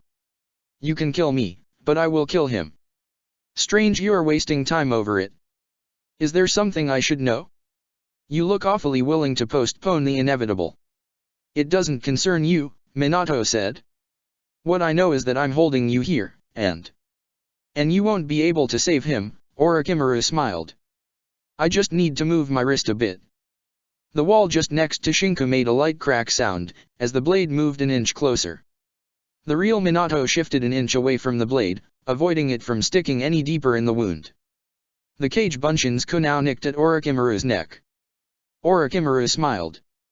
You'd go this far for a mere boy? Why would you do that? He doesn't have anything special, does he? He's just like any other shinobi. There are dozens of him. There are hundreds of pathetic and average shinobi all throughout Konoha. He's not any different from one of them. He's a boring, obvious face. Yet you are willing to sacrifice yourself for him? What is it, Minato? Why are you going this far? He doesn't have anything to his name, he isn't a bloodline holder, he isn't special, he doesn't have Dujutsu, he's a nobody. He's a shinobi of Konoha, Minato replied. One I have high hopes for, he added. And I owe him. I owe this average shinobi more than you can possibly imagine, I owe him my daughter's life and happiness, I owe him the years of war and his childhood crushed. I owe him his own happiness and freedom. I owe him more than I can possibly hope to give back in a single lifetime, that is why I'm here. Because I owe him and because, before being the Hokage, I am a father to my men. You have no hope to leave this place with both your life and his, Minato. Even killing me won't stop my return. Maybe, 100 years from now, I'll watch as Konoha and your precious shinobi burn. Even if 1,000 years will have to pass, I'll always be back, I'll always make Konoha suffer, and nothing you can do will stop me. This is where you're wrong, Orochimaru, Minato swallowed. I'm going to assume, you'll name the first male after me, Shinku. Orochimaru's perplexity died together with the hand of Shinigami, emerging right through the cage bunshin and pushing itself into his chest. There is a cage bunshin of me, he's on the floor above, listening in. This, the real Minato said, will ensure you can never return, Orochimaru, a hand shot out of the real Minato's chest, gripping onto Orochimaru's soul once more. What? Are you mad, Minato? Have you snapped? Do you have any idea what you're doing? This is suicidal. Even if you seal me, there is Akatsuki. I can help you. I can help you with them. Your words are lies, Minato hissed. Everything you've done, everyone you made suffer, I'm paying it back. If your body is immortal, Minato pulled Orochimaru's hands, losing their strength. The Kusanaga's blade fell dully on Shinku's shoulder, as it began to shrink. Then, I'll take your soul and snap it in half. Don't do this, Minato, Orochimaru said. You can't do this. Think. Your daughter, right? There's Akatsuki. And you can't die when you still have to fight them. Konoha will be weak without you. Your daughter will cry. Everyone will be sad and grieving, and you can't kill me. I won't let you. I'm Orochimaru, the Snake Sunin. I have seen countless things, and I cannot die without having experimented on everything there is. You cannot do this, Minato. You can't. I taught everything I knew to my daughter, Minato smiled. Sometimes, you need to have faith in the next generation. This is obscene. It's madness, Minato. This is madness. You're going to sacrifice yourself, you're going this far, for a no-name shinobi who will die within minutes. You're going to die for this. You're going to lose everything you cherish. Death is horrible. You can't be serious. Stop this. Stop this. Stop this now. No, Orochimaru, Minato muttered. This is the will of fire, something you will never understand. One must guide the next generation, because they will take the place of the old one. That was the third's teaching. He smiled one last time. Shinku, I know you won't die from this. You're strong. You're stronger than anyone has ever given you credit to be. And, for everything you did, until now, thank you." With a terrifying scream, Minato completed the technique of the death god. The demonic hand pulled away Orochimaru's soul from the man's body, together with the Yondame's. The cage bunshin popped just as the barrier dispersed, allowing the Umbu outside to enter as fast as they could. What they saw, however, froze them still. Minato's corpse was looking upwards, his mouth open in a light smile, but with his eyes vacant as he floated above the water level. Orochimaru's corpse instead began to disappear, tearing itself apart in a bundle of dead snakes that began to float on the water's surface, before burning to ashes. And there was a third body, pushed against the wall, that held a trembling bonsai on his shoulder. Shinku had watched it all happen, immobile and unable to do a single thing. If only he could scream, then he would have, yet, not even that. He couldn't do even that. He couldn't do a single thing. Sasuke shuddered as he firmly grasped Shinku's shoulder. The boy was in the hospital bed, unmoving. They had carried him here in a hurry, demanding the antidote for the Kusanagi blade that should have been destroyed. Thankfully, they had reserves of the antidote. Now, Shinku was in a bed, in one of the highest security rooms. He was also completely catatonic. "I don't know if you can hear me," Sasuke muttered, but, it was a carnage. The Uchiha shook his head. "The village is in chaos. Orochimaru, thankfully it is over now, I hope, and they salvaged what they could. You did a mess in there fighting as a demon, didn't you? There's a good chance I'll actually heal from the seal." He smiled softly. "It's good news at least, right? Still, the villagers, they're all talking about stupid stuff. I'm sure there was a good reason, but, you know, nobody wants to believe the Yondaime died like that. He used a forbidden technique, and you can't talk, so we can't know what went on. They wanted to use a Yamanaka, but Tsunade prohibited it. She thinks you might go into shock if you aren't already in one now. I hope that's not the case. Naruko is, she had a breakdown. Not that she let the Kyuubi rampage or something like that, but she could use your voice." Shinku didn't move. His eyes covered to avoid them becoming dry, he couldn't see anything and he couldn't even move. "Well, when the muscles start to distend you should be able to breathe properly.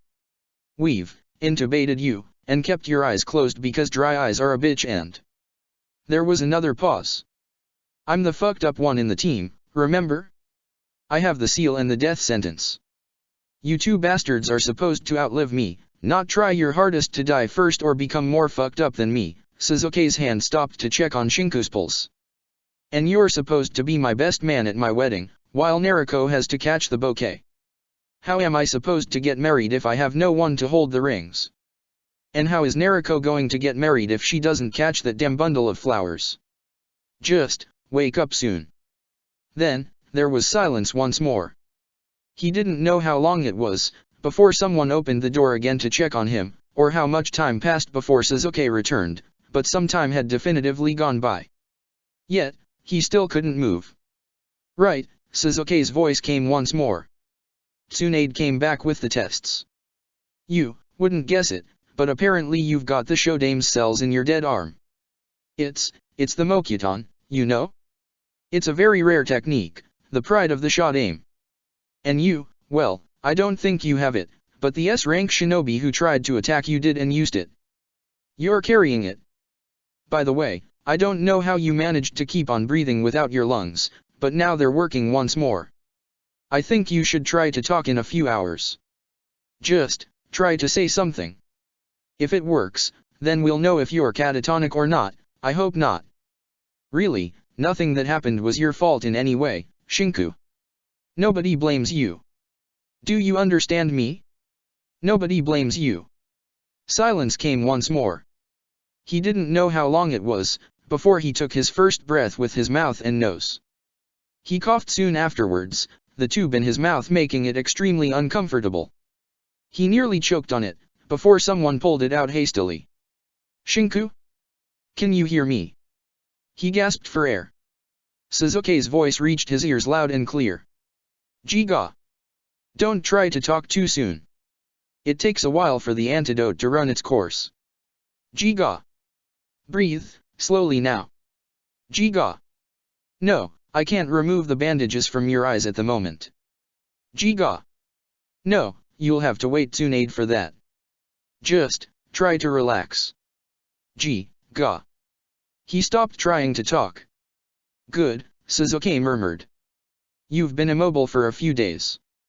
Your muscles are going to hurt, but I need you to be strong. I'll send word to Naruko. She's hurting terribly and blames herself. It's not her fault no more than it is yours, he added hastily, it's Orochimaru's, plain and simple. Shinka heard him leave after checking his pulse, before remaining in wait, his ears perked up for other possible movements. In the end, he fell asleep while waiting. A pair of hands clasped around his left one, holding it tightly. He woke up to the feeling of someone kissing his lips roughly, the hands moving to hold the sides of his face. A firm surface dropped gently against his forehead, warm and slightly sweaty. He could feel hair tickle his face. Shinku, Naruko murmured. I'm so relieved, she croaked out, her voice barely a whisper. He couldn't see her, but he didn't need to open his eyes to imagine her with a bedraggled appearance, a barely presentable puffy-eyed face and a tiredness that seeped through her very bones. He couldn't speak, and so he simply waited. Naruko began to cry. His arms still didn't move, and he didn't trust his voice to speak. All he could do was stand still, feeling her tears wet his chest as she stayed there until the moment she fell asleep above him. There was nothing but her ragged breathing in his ears afterwards. There was no inner self to talk with. There was no voice, telling him what to do. There was no one but himself. In the end, he didn't need a voice to tell him what he had to do. He had to be strong. He didn't have to survive. He had to be strong. He had to be stronger. He had to become strong, to become more. He could no longer excuse his behavior. He could no longer try for a peaceful life. He was a shinobi. The Yondaime had died removing Orochimaru, right in front of his eyes, and he hadn't been able to help. The Yondaime had died because of him, Naruko was crying because of him, the village was in chaos because of him. For being an average shinobi, his actions had utterly changed the village. For being just himself, things had gone too far. And he swore it to himself, he swore it in his mind as he forced his left hand to move, his left arm to twitch and crawl its way around Naruko's back to hold the girl in his grasp, that he would never make her cry again. No matter the cost. No matter the sacrifice. Miles away, an Edo Tensei body opened its Rinnegan eyes and smiled. The rain poured down heavily through the city, but together with it, he could feel another presence. It was time, he supposed, to make himself known. He was Uchiha Madara, and no trespasser would ever be a match for him. Check the description for the links to the author.